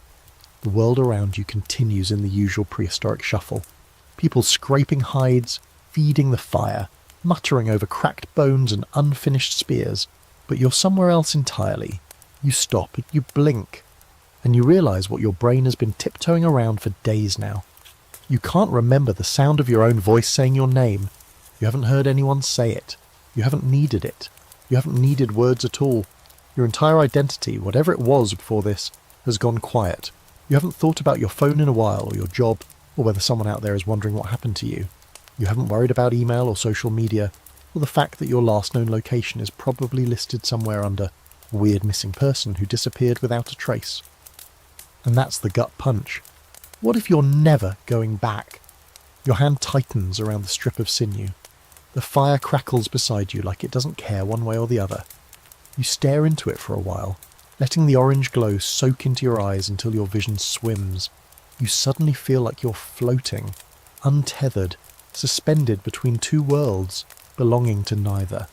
Here you are, dressed in furs, carrying a rock knife, eating stew from a gourd, and yet your brain is still hardwired for digital clocks and ceramic mugs and take-out menus. This is the existential crisis portion of your stay. You step away from the fire and out into the snow, needing air. The cold punches your lungs, shocking but clarifying. You walk slowly across the open space in front of the cave, boots crunching in the frost-crusted grass. The wind is sharp enough to make your teeth ache. You keep walking until the cave is just a warm glow behind you, until the world goes silent in that very specific winter way, like everything's holding its breath. You find a flat rock and sit. That's it. No ceremony, no dramatic tears. You just sit and let the weight of it settle. You are stranded in time. Not metaphorically, not emotionally, literally. Here's your historical truth for the day. No human in recorded history has ever experienced time travel. Obviously. But people have always dreamed about it. Every civilization has stories, myths, entire religions built around the idea of stepping out of one time and into another. Most imagine it as a gift. You're starting to see it for what it really is. Disorientation that never ends. Your fringe fact? Some tribes across the world believed that dreams allowed you to travel through time, visit ancestors, speak to spirits, even glimpse the future. There's no evidence any of it was real, but there's a quiet power in the belief itself, a way to make sense of dislocation. You don't have that luxury. There's no map for this, no GPS for the soul. What would happen if you just stayed? No search party, no explanation. You become a blur in some grainy photo in the mysterious disappearances folder of a true crime blog. A stranger who vanished. Meanwhile, you're here, skin-chapped and nose dripping, trying to stitch a piece of elk tendon into a belt pouch like it's the most important thing in the world. You sit until your hands go numb, then longer. The sun sinks slowly behind the hills, casting long shadows over the valley. You should go back, you know that. But you don't move, and then someone calls for you. Not by your name, you've never told them your name, but it's a sound they've come up with. A whistle, a sharp double note. It's become yours. You turn toward it automatically. Scarjaw is standing a little ways off, arms crossed, head tilted. His expression isn't readable, but it says enough. Come back, it's cold, you're being weird. So you do. You walk back through the snow, back to the fire, back to the smells and the smoke and the quiet glances that mean you're not alone, even if you feel like it. Inside, someone's stirring the stew. You sit down and are handed a bowl without a word. The warmth seeps back into your hands. You sip. You chew. You exist. Later, someone asks you for help preparing a broken spear. You nod. You fetch twine. Your fingers move automatically. It's all mundane, and yet it feels like a tether, like motion is the only way to keep from unravelling. And the debate of the day? Not among scholars, just in your own head. Are you still you? Is the person who once knew how to send emails and drink overpriced coffee and worry about calories even real anymore? Or are you just a soft, fragile animal now trying to make fire and avoid freezing to death? There's no answer, just muscle memory. At night, you lie close to the fire again, but sleep doesn't come easily. Your brain is loud for once, dragging up memories you thought were long buried. Your apartment, your name on mail, the way light hits pavement after rain, things that don't exist anymore. You roll over and look toward the cave wall. Your handprint is still there, faint but solid. Proof that you were, and maybe still are, someone, somewhere. You close your eyes, you dream of doors, of blinking lights, of cold, clean water from a tap. But even in the dream, your hands are stained with ash. By morning, the world is white. Not just snow on the ground, but snow in the air, snow caught in every tree branch, snow filtering into your nose every time you step outside the cave. It's as if someone tipped over the sky's flower jar and forgot to screw the lid back on. There's no horizon, just a vague blur where the hills used to be, and a sky that blends into the land like the whole world got smudged by a giant eraser. The cold, once something you noticed, has become something that lives inside your bones. You wake up with it, you sleep with it, it breathes alongside you. Still, life doesn't stop, it just shifts gears. The tribe huddles closer, everything's slower and quieter now. You've started noticing a rhythm to this. How, in winter, people move less, speak softer, eat longer. There are fewer chores outside the cave now, more things done sitting near the fire, mending tools, twisting cordage, sharing food, telling stories. Or whatever you want to call what happens after the second bowl of boiled root and bone broth. It begins in the evening, after the fire's been fed and everyone's belly is full enough to complain a little less. People gather into their usual clusters, and then something happens. You're not sure how it starts because there's no announcement, no, okay everyone, it's story time. It just begins. One of the women rises, swipes soot onto her face with her fingers, and starts moving. It's a dance, but not in the way you've seen in movies or tribal documentaries. This is different, slow, deliberate, with the long pauses, where her arms hang motionless before snapping into shape again. Her feet barely move, just tiny shifts in balance, her weight rolling from heel to toe like she's standing on water. She mimics animals, a bison, a hare, a bird who's swooping low. The entire cave goes still.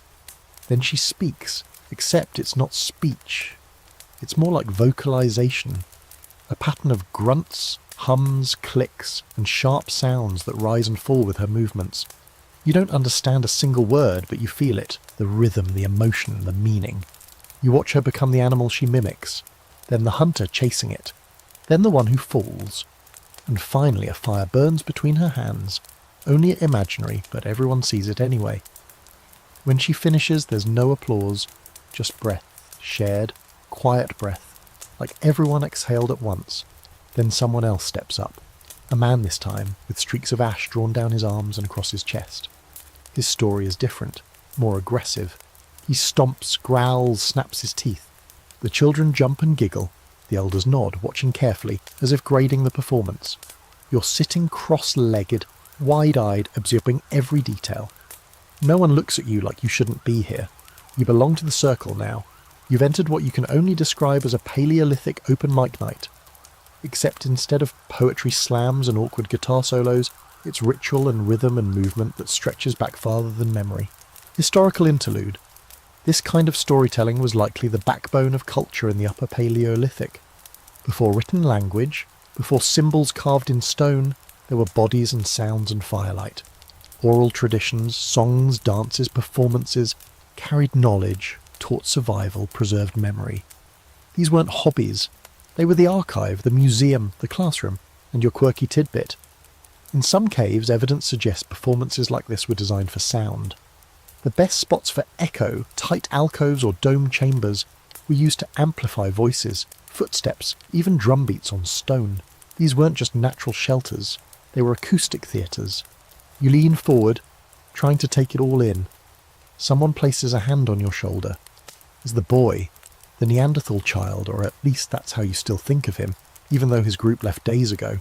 But he stayed, and now he sits beside you like he's always been part of your circle.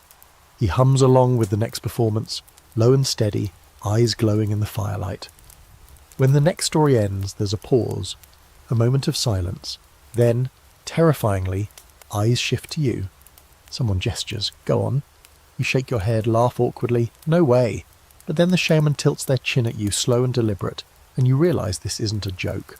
They want you to perform. You stand up slowly, heart hammering, hands clammy. What do you have to offer? What does someone from the future, someone from office chairs and crosswalks and sitcoms perform in front of a tribe that's never seen electricity? So you do what you can. You crouch, you raise your arms, you imitate a predator, cat, a lion. You don't know, but your body remembers motion. PE class, yoga, late-night dances in your living room. You prowl, you pounce, you growl, you mime the kill. Then you freeze, you mimic fear, loss, hunger. You move in slow spirals, reaching for things you can't touch, dragging invisible burdens. You do what the woman did earlier, summon an imaginary fire, hands warming slowly in front of it. You feel ridiculous and weird, and so far from anything you ever thought you'd be doing with your life. But the cave is silent, watching. You finish by crouching again, arms crossed over your chest, a final breath blown into your hands like smoke. And when you open your eyes, no one laughs, no one speaks. The boy hums again, softly. Then someone else begins a new story and the moment passes. You sit down, heart still thudding.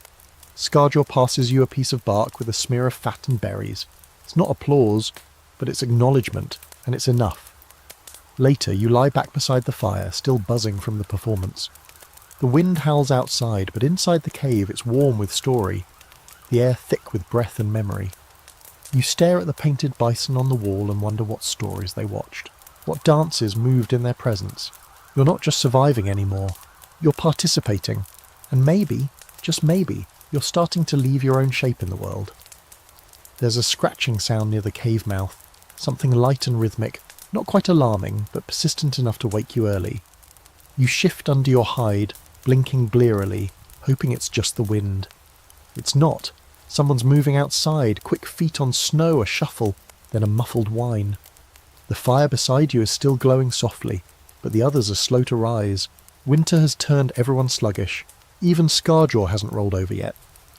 You get up quietly, grabbing your robe and stepping past the sleepers. The air bites instantly, cold enough to stiffen your nostrils and set your teeth aching. But there's something out there. You hear it again, scratching. Then it comes into view. A shape just beyond the tree line, small, low to the ground and moving back and forth in short bursts, like it's trying to decide whether it wants to be here at all. You crouch near the entrance and watch. It's not a deer. Too small, not a human, definitely not another tribe. And it's not prey, not the way it's moving. Cautious, curious. Then it steps closer and you finally get a good look. It's a wolf. A young one by the looks of it. Lean, ribs faintly visible beneath the winter fur. Nose twitching as it sniffs the cave's scent trail. It takes another hesitant step, ears perked, then freezes when it sees you watching. You don't move. It's just you and this scruffy, wide-eyed canine staring at each other across a thin stretch of snow. Now, your memory dredges something up. Something about how wolves and humans weren't always enemies. That long before dogs were curled up on couches, they were fellow scavengers, both circling the same carcasses, both watching the same flickering fires from opposite sides. Somewhere in all that silent watching, a truce began. And maybe this is how it started. The wolf doesn't growl, doesn't flee. It sniffs again, then lowers itself slowly to the ground, belly down, eyes alert. Not submission, just observation. You crouch lower too, gently reaching for a scrap of dried meat from your pouch. You toss it. The meat lands a few feet in front of the animal. The wolf flinches, waits, then slowly it creeps forward, sniffs, snatches the meat, retreats. You don't move again, just let it happen. Later you're back inside, the fire now properly stoked and your hands warming around a cracked bowl of broth. Scarjaw eyes you when he sees the snow on your shoulders, but says nothing. No one saw the wolf, or maybe they did and they just assumed it would leave. But it doesn't. It comes back the next morning, same time, same posture. Waiting near the edge of the trees, you offer another scrap. It creeps closer, not much, just a few inches. This continues for days, a quiet rhythm. Each time the wolf trusts you a little more, and each time you wonder what exactly you're doing. Historical fact. Evidence suggests that humans and wolves may have formed symbiotic relationships as early as 30,000 years ago. Bones found in Upper Paleolithic sites show wolves buried near humans, sometimes with them. The earliest domestic dogs likely evolved from wolves that lingered near human camps, scavenging scraps, gradually adapting to proximity. Here's your fringe detail. Some researchers argue this bond may not have started with food, but with protection. Wolves could sense danger in the dark, track prey, ward off threats. In return, humans gave warmth, food, and eventually names. Whether that first wolf was tamed through affection or practicality remains a topic of scholarly side-eye and heated debates in faculty lounges. Today your debate is much more personal. Is this thing your friend, or is it just waiting for you to get weak enough to be dinner? It's hard to say. You don't get cuddles, you don't get tail wags. You get stares, long, blinking stares from yellow eyes that could be reading your soul or deciding where to bite first. But you keep feeding it anyway. One evening the shaman joins you near the mouth of the cave and watches the wolf from a distance. They don't speak, just study the animal with that same expression they use when painting symbols or mixing those pungent mystery brews. Then they hand you something. A leather thong, knotted at the ends, with a small carved bone tied in the middle. A fang, maybe, or a claw. You take it, puzzled, and glance up at them. They don't explain. They just press it into your palm and return to the fire. You wear it that night, and the wolf doesn't show. The next day it returns, closer than before, closer than ever. Close enough now that you see how its fur clumps around the shoulders, how one of its ears is nicked, how its tail sways just slightly when you kneel down. You don't try to touch it. Not yet, but your hand hovers, palm open, resting in the snow between you. And then, quickly, just once, it nudges your fingers with its nose. That's it. Just a moment. But it feels like something bigger, something that stretches back tens of thousands of years. You don't tell the others. Not because it's a secret, but because you wouldn't know how to explain it anyway. The wolf isn't a pet, it isn't a spirit. It isn't a sign, it's just there, choosing to be near you. At night you sleep with your pouch pressed close and the fang token tied tightly around your wrist. You dream of footfalls in snow, of golden eyes, of a heartbeat that echoes yours from the edge of the firelight. Maybe tomorrow the wolf will be gone, or maybe not. Either way, something's changed. You're not just surviving now, you're forming bonds. The snow begins to rot. Not melt, rot. That's the only way to describe the slushy, muddy chaos that starts creeping across the land as the temperatures inch above freezing. It's not pretty, it's not cinematic. It's wet, heavy, and sticks to everything you own. The white blanket that once made the world feel clean and quiet now turns brown and grey, mixing with ash and animal droppings and months of foot traffic. You spend most of your time slipping, sliding, and cursing silently into the wind. But beneath the mess, something stirs. You smell it first. Damp earth, mould, something vaguely green. Then the trees whisper it. Then the air warms just enough that your breath no longer fogs with every exhale. Spring isn't here exactly, but it's peeking over the edge of the world, grumbling to itself and stretching its limbs. It's like the land is clearing its throat before the big return.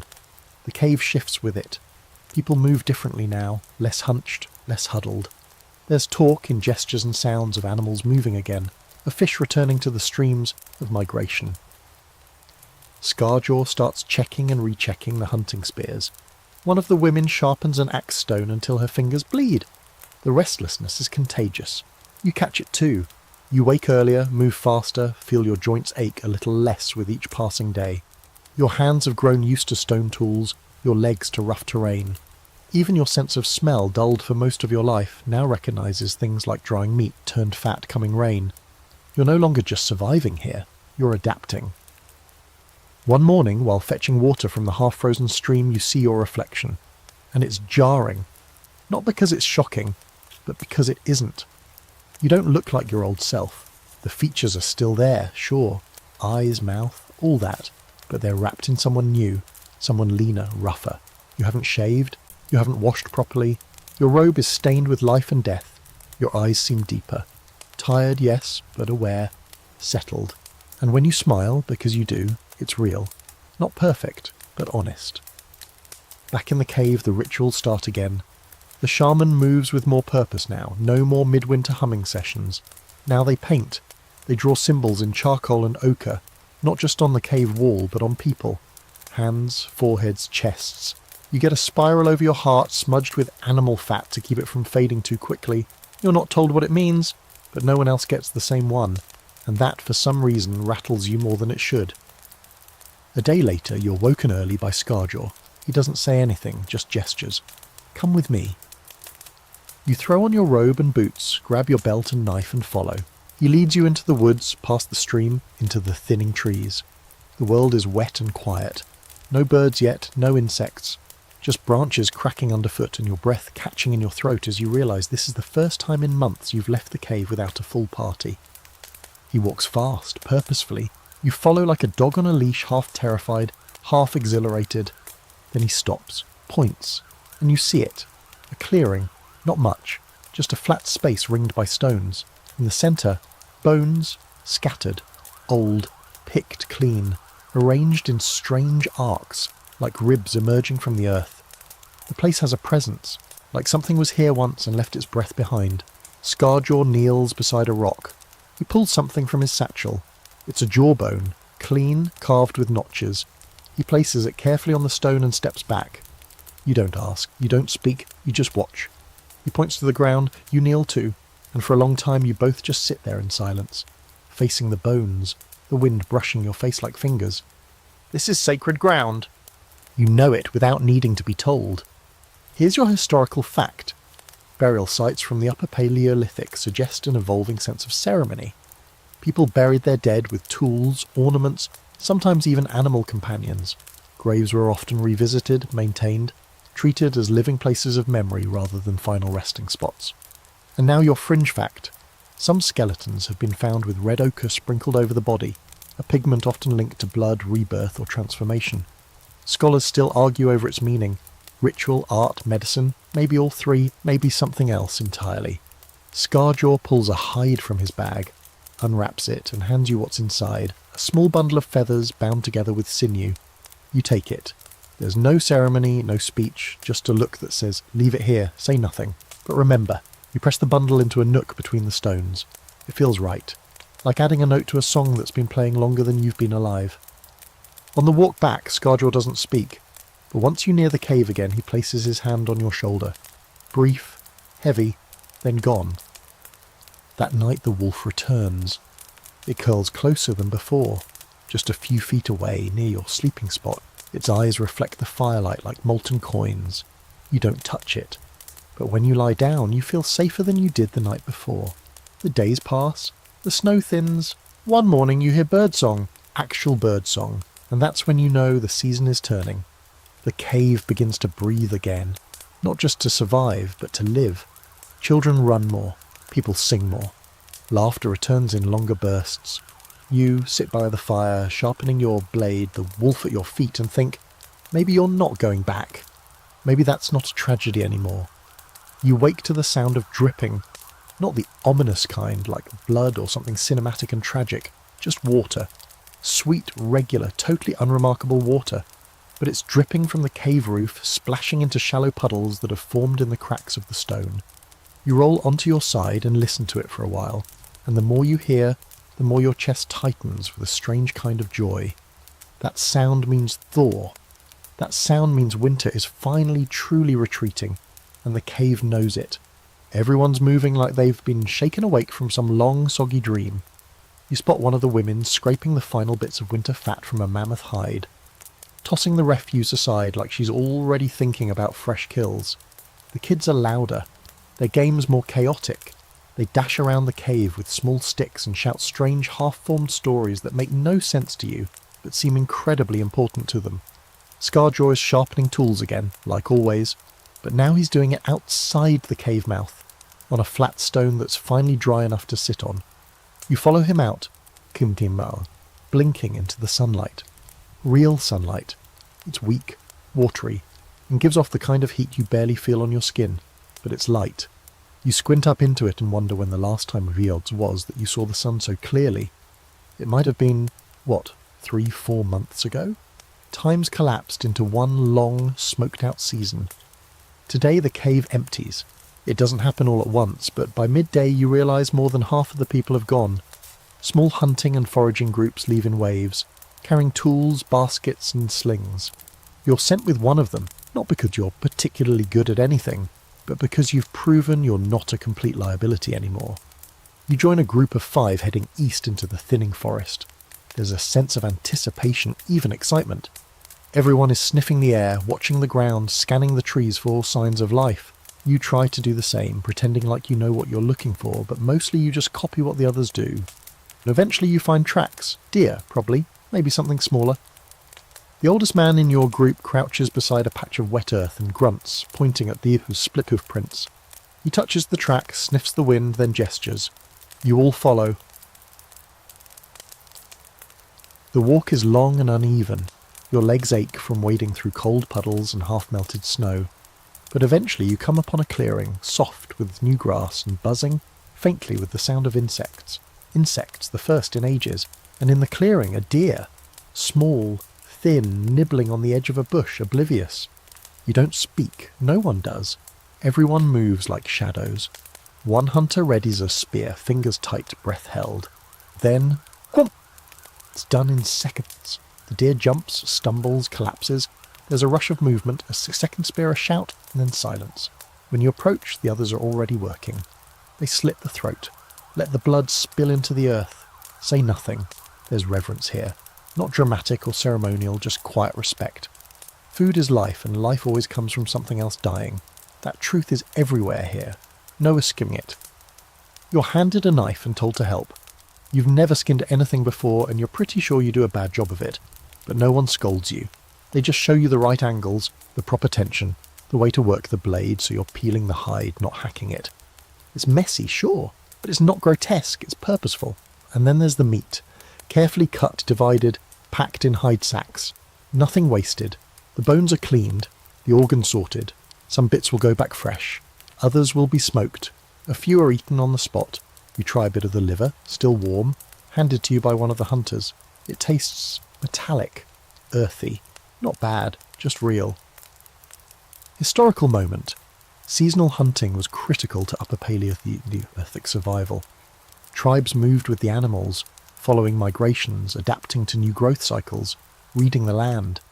Hunting wasn't just a skill, it was a shared rhythm. And each kill wasn't just about calories, it was community, hierarchy, ritual and story all rolled into one. Now your fringe fact. In some regions, archaeologists have found ancient hunting traps, rows of stones or wooden stakes used to funnel animals into kill zones. Some were sophisticated, communal undertakings that required planning and teamwork. Stone Age engineering, basically. On the way back, the mood is lighter. The weight of meat in your arms feels like victory. The oldest hunter hums a strange, tuneless melody. One of the younger ones grins and mimics the deer's final flop, earning a few chuckles. You don't speak, but they don't ignore you anymore. You're part of the group now, not a guest, not a stray. When you return, the others see what you're carrying and break into movement. The meat is taken, prepped. The hide is cleaned. The skull set aside, maybe for tools or ornament. Scarjaw gives your group a nod, then one to you specifically. You sit near the fire that night with tired arms and blood under your nails, watching the shaman press red pigment into someone's hairline, drawing the shape of an arrow.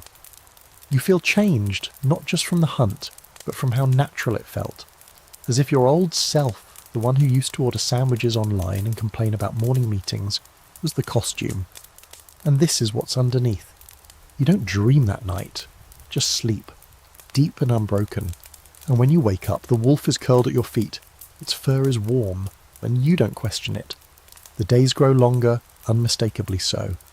You notice it first in the firelight, not because it fades, but because it arrives later, less urgently. The cave stays lit long after dinner, golden shafts of dusk stretching across the stone floor like sleepy animals curling into corners.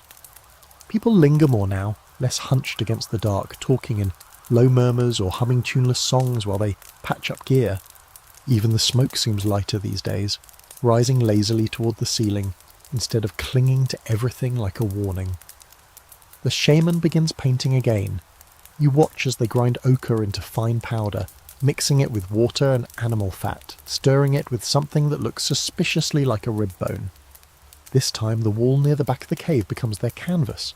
Not the front, not where the handprints and mammoths are. This is deeper, more hidden, more sacred maybe. At first the images are abstract, spirals, jagged lines, dots in patterns that feel like math but aren't. Then animals take shape. Wolves, deer, birds with wings spread wide. A handprint appears, not pressed but outlined. It's just a gap in the colour, a ghost of a hand, one that could be yours. You can't prove it, but your chest aches when you see it, like some small thread inside you's been tugged. Then one night the shaman pulls you aside. They hand you a bowl. Inside, pigment. Be it red, black. A finger is dipped.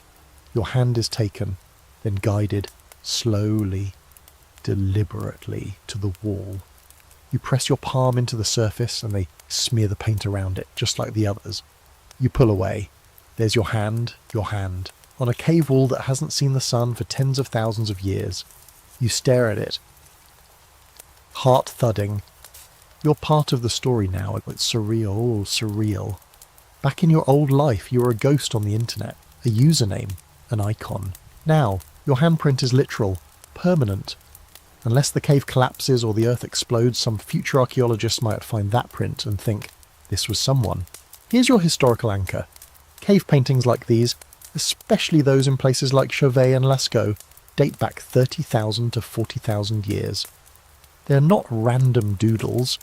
Many are found in acoustically resonant areas of caves, which suggests ritual, performance, maybe even trance states. These paintings weren't art for art's sake. They were experiences. And the fringe theory? Some researchers think these hand stencils, especially those where the negative space is used, could represent more than identity. They might symbolize a reaching, a connection, a request, or even a message to the future. A prehistoric version of I Was Here. As you stare at your print, the shaman murmurs something in that whispery voice of theirs. You don't know the words, but you feel the weight. It's not praise or poetry, it's instruction. You're expected to remember. Later that night, a storm rolls in. Not snow this time, rain. Heavy, thick, cleansing rain that drums against the rock and rushes down through the cracks in the cave mouth. You and the others huddle close to the fire, every hide draped across your shoulders or over the children. The water runs in rivulets through the outer edge of the cave, carving little paths in the dirt like nature's own etchings. You don't sleep, not deeply. The sound of the rain is both soothing and sharp, pulling at something in you. You lie awake, eyes open, watching the smoke spiral up through the half-shadowed ceiling. And you think about home, about your old home, not because you miss it exactly, but because it's faded, like a dream. The walls of your apartment are the colour of your bedsheets, the shape of your toothbrush, all just static now. When you try to picture your old life, it's like trying to remember a movie you watched once when you were sick, a version of yourself that feels embarrassingly soft. The cave is real now, your calloused hands, your worn robes, the scratches on your ankle from gathering wood, the wolf beside you curled up and snoring faintly like an old man. This is your life. No glowing screens, no electric hum, just people, fire, blood, stone, paint. The next day, when the storm fades, the cave lets out a collective sigh. Everyone moves again. The mood is different. Not just spring restless, but something deeper, something ceremonial. It begins in the late afternoon. The shaman gathers people one by one, pressing pigment into palms and foreheads. Scarjaw wears a strip of hide tied around his bicep now, marked with red streaks. Others carry small bone charms or wear feathers twisted into their hair. You're not told what it means, but it's clear. Something is about to happen. You're ushered into the back of the cave again. The firelight barely reaches here. The walls are close. The air smells like earth and smoke and paint. And then the chanting starts. It's low at first, just the shaman. Then others join, rhythmic, like breath, like heartbeats. You don't know the words, but you feel them. You sit in a circle. The fire is low, throwing shapes onto the stone. Someone passes around a bowl. You sip. It's bitter, earthy, tinged with something sharp that makes your tongue feel like it's curling backward. You swallow and the world shifts slightly. The walls begin to move. Not literally, you know that, but your eyes don't. The paintings seem to ripple, the animals flicker. The handprints pulse with breath. Someone beside you starts to sway, murmuring. Another begins to cry softly. You feel a warmth spread through your limbs like you're melting into the cave itself. Historical theory time. There's speculation that cave art wasn't created in a sober state of mind. Some believe that ancient humans used natural hallucinogens, mushrooms, roots, fermented substances, to enter trance states before creating or performing these rituals, not to party, but to connect, to bridge the seen and unseen. Tonight, you understand it. You sit there vibrating in silence, as the cave becomes not just a place, but a presence, a memory, a living thing. And when it ends, when the chanting fades, the flames shrink, and the others slowly rise and drift off to sleep, you stay behind, just for a moment. You press your palm to your handprint again, and this time you whisper your name, not your ancient name, not the sound the tribe gave you, not the whistle, your real name. It sounds small, but it's still there, and the cave keeps it. The world is green now, clumsily, unevenly, like it's remembering how to be alive. New growth pushes through the frostbitten soil in awkward, enthusiastic spurts. Moss creeps up tree trunks in fuzzy, impatient patches. Shrubs bloom with cautious confidence. You wake one morning and the hills have gone from shades of grey and brown to a stubborn, vibrant green. It's not beautiful in the way postcards are beautiful. This isn't curated or soft. This is raw, wet, bursting life, chaotic and loud, and with it everything changes. The cave is no longer the centre, becomes background. Home base, the heartbeat shifts to the open world, to movement. You're waking earlier, walking farther, carrying more. No one declares a change in season or waves a flag, but the message is clear: it's time to move again. Time to forage, to hunt, to follow the herds that have come slipping back into the valleys and across the ridgelines. Scarjaw leads a group out before sunrise one day. You're with him, you, and 6 others, including the child who now never leaves your wolf's side. That's a new development. The wolf, yes, your wolf, even if you're still not sure how that happened, now travels with you openly. No more skulking around camp edges. It pads beside you like it always belonged here, ears flicking at every sound, tail low and lazy, only occasionally glancing at you with what might be affection or judgment, probably both. This isn't a hunting party exactly, it's more of a roaming survey, a slow, quiet sweep across familiar ground. You stop at old caches, pits dug months ago, covered in brush and stone meant to preserve meat or tools or fire-starting bundles. Some are still intact, others have been raided by animals or rot. You help restock what you can, repair what's worth salvaging. It's a strange feeling, maintenance, not of objects but of land, as if you're caretaking something larger than yourself, something tribal, generational. Later you come upon a hill. From the top you can see everything, the river winding and glinting like it's just remembering how to flow, the distant tree line softened now by new leaves, and in the far-off haze a plume of smoke.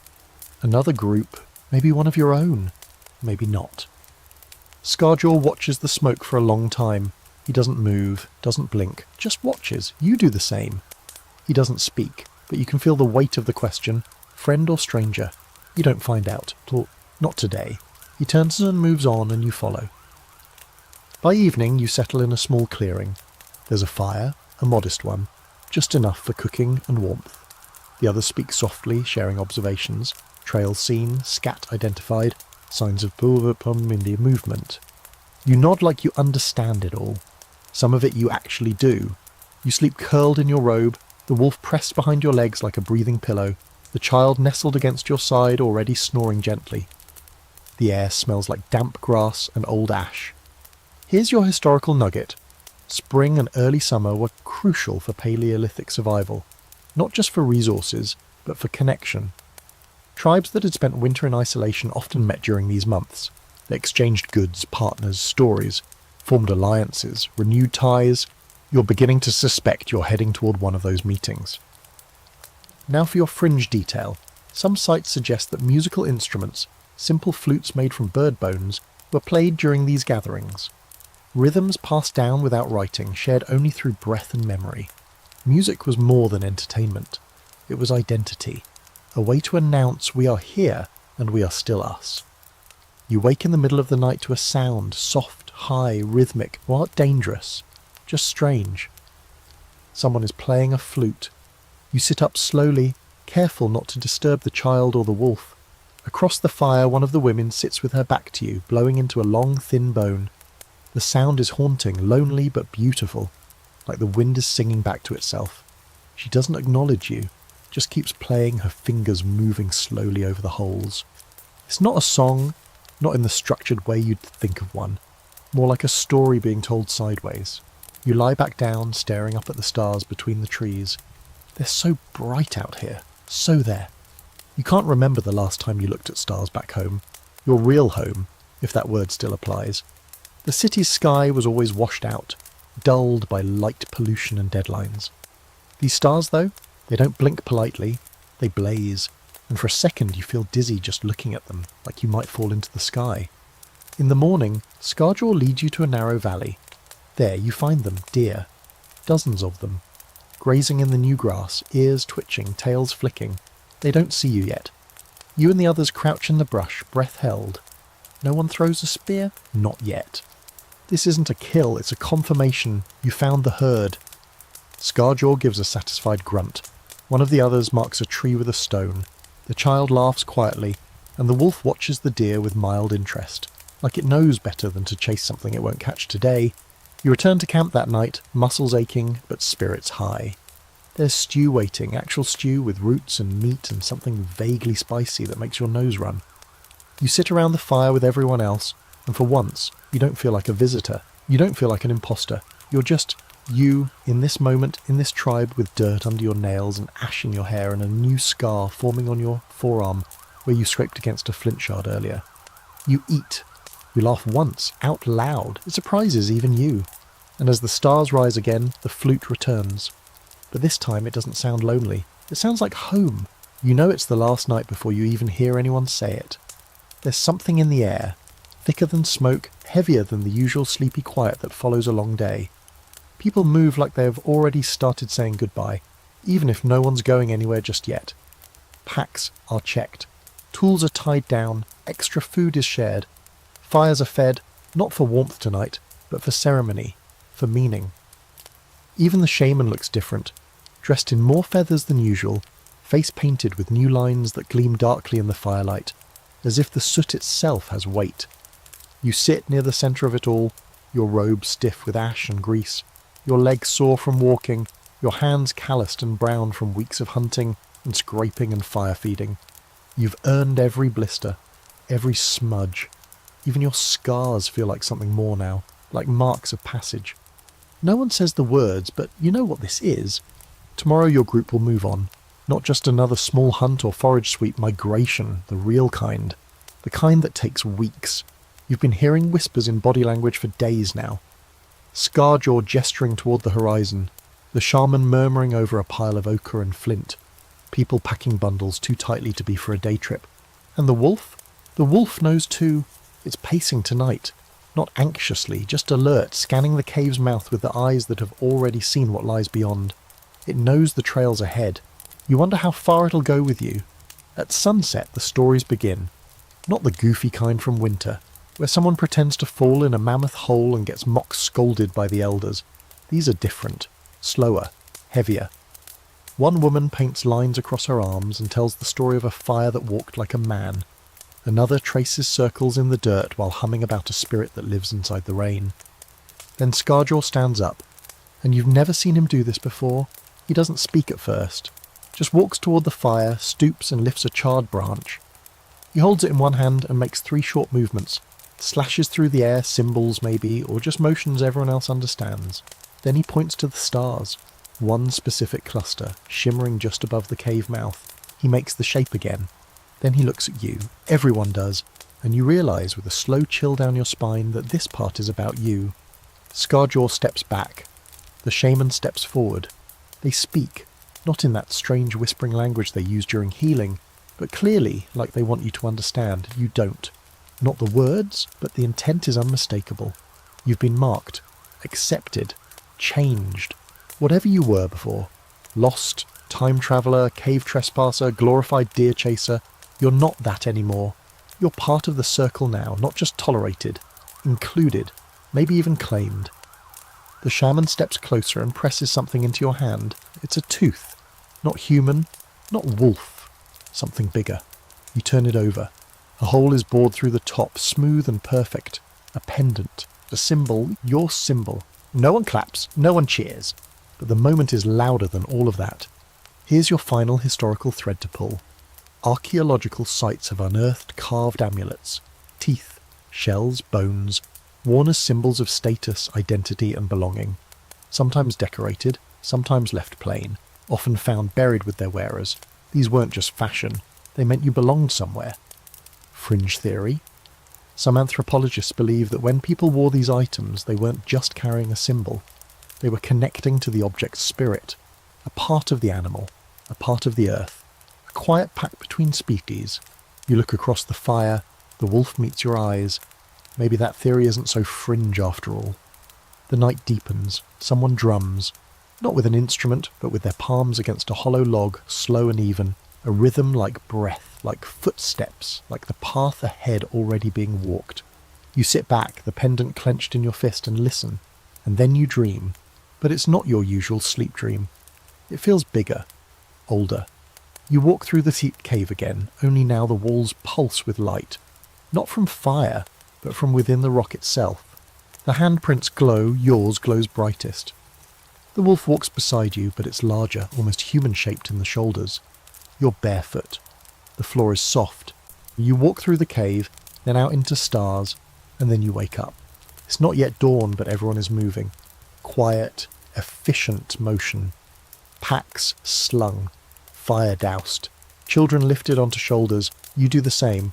Grab your satchel, tie your robe, check your blade. You hang the pendant around your neck. It feels like it's always been there. Scarjaw nods. You nod back. You fall into step. The cave shrinks behind you with each footstep. It doesn't disappear.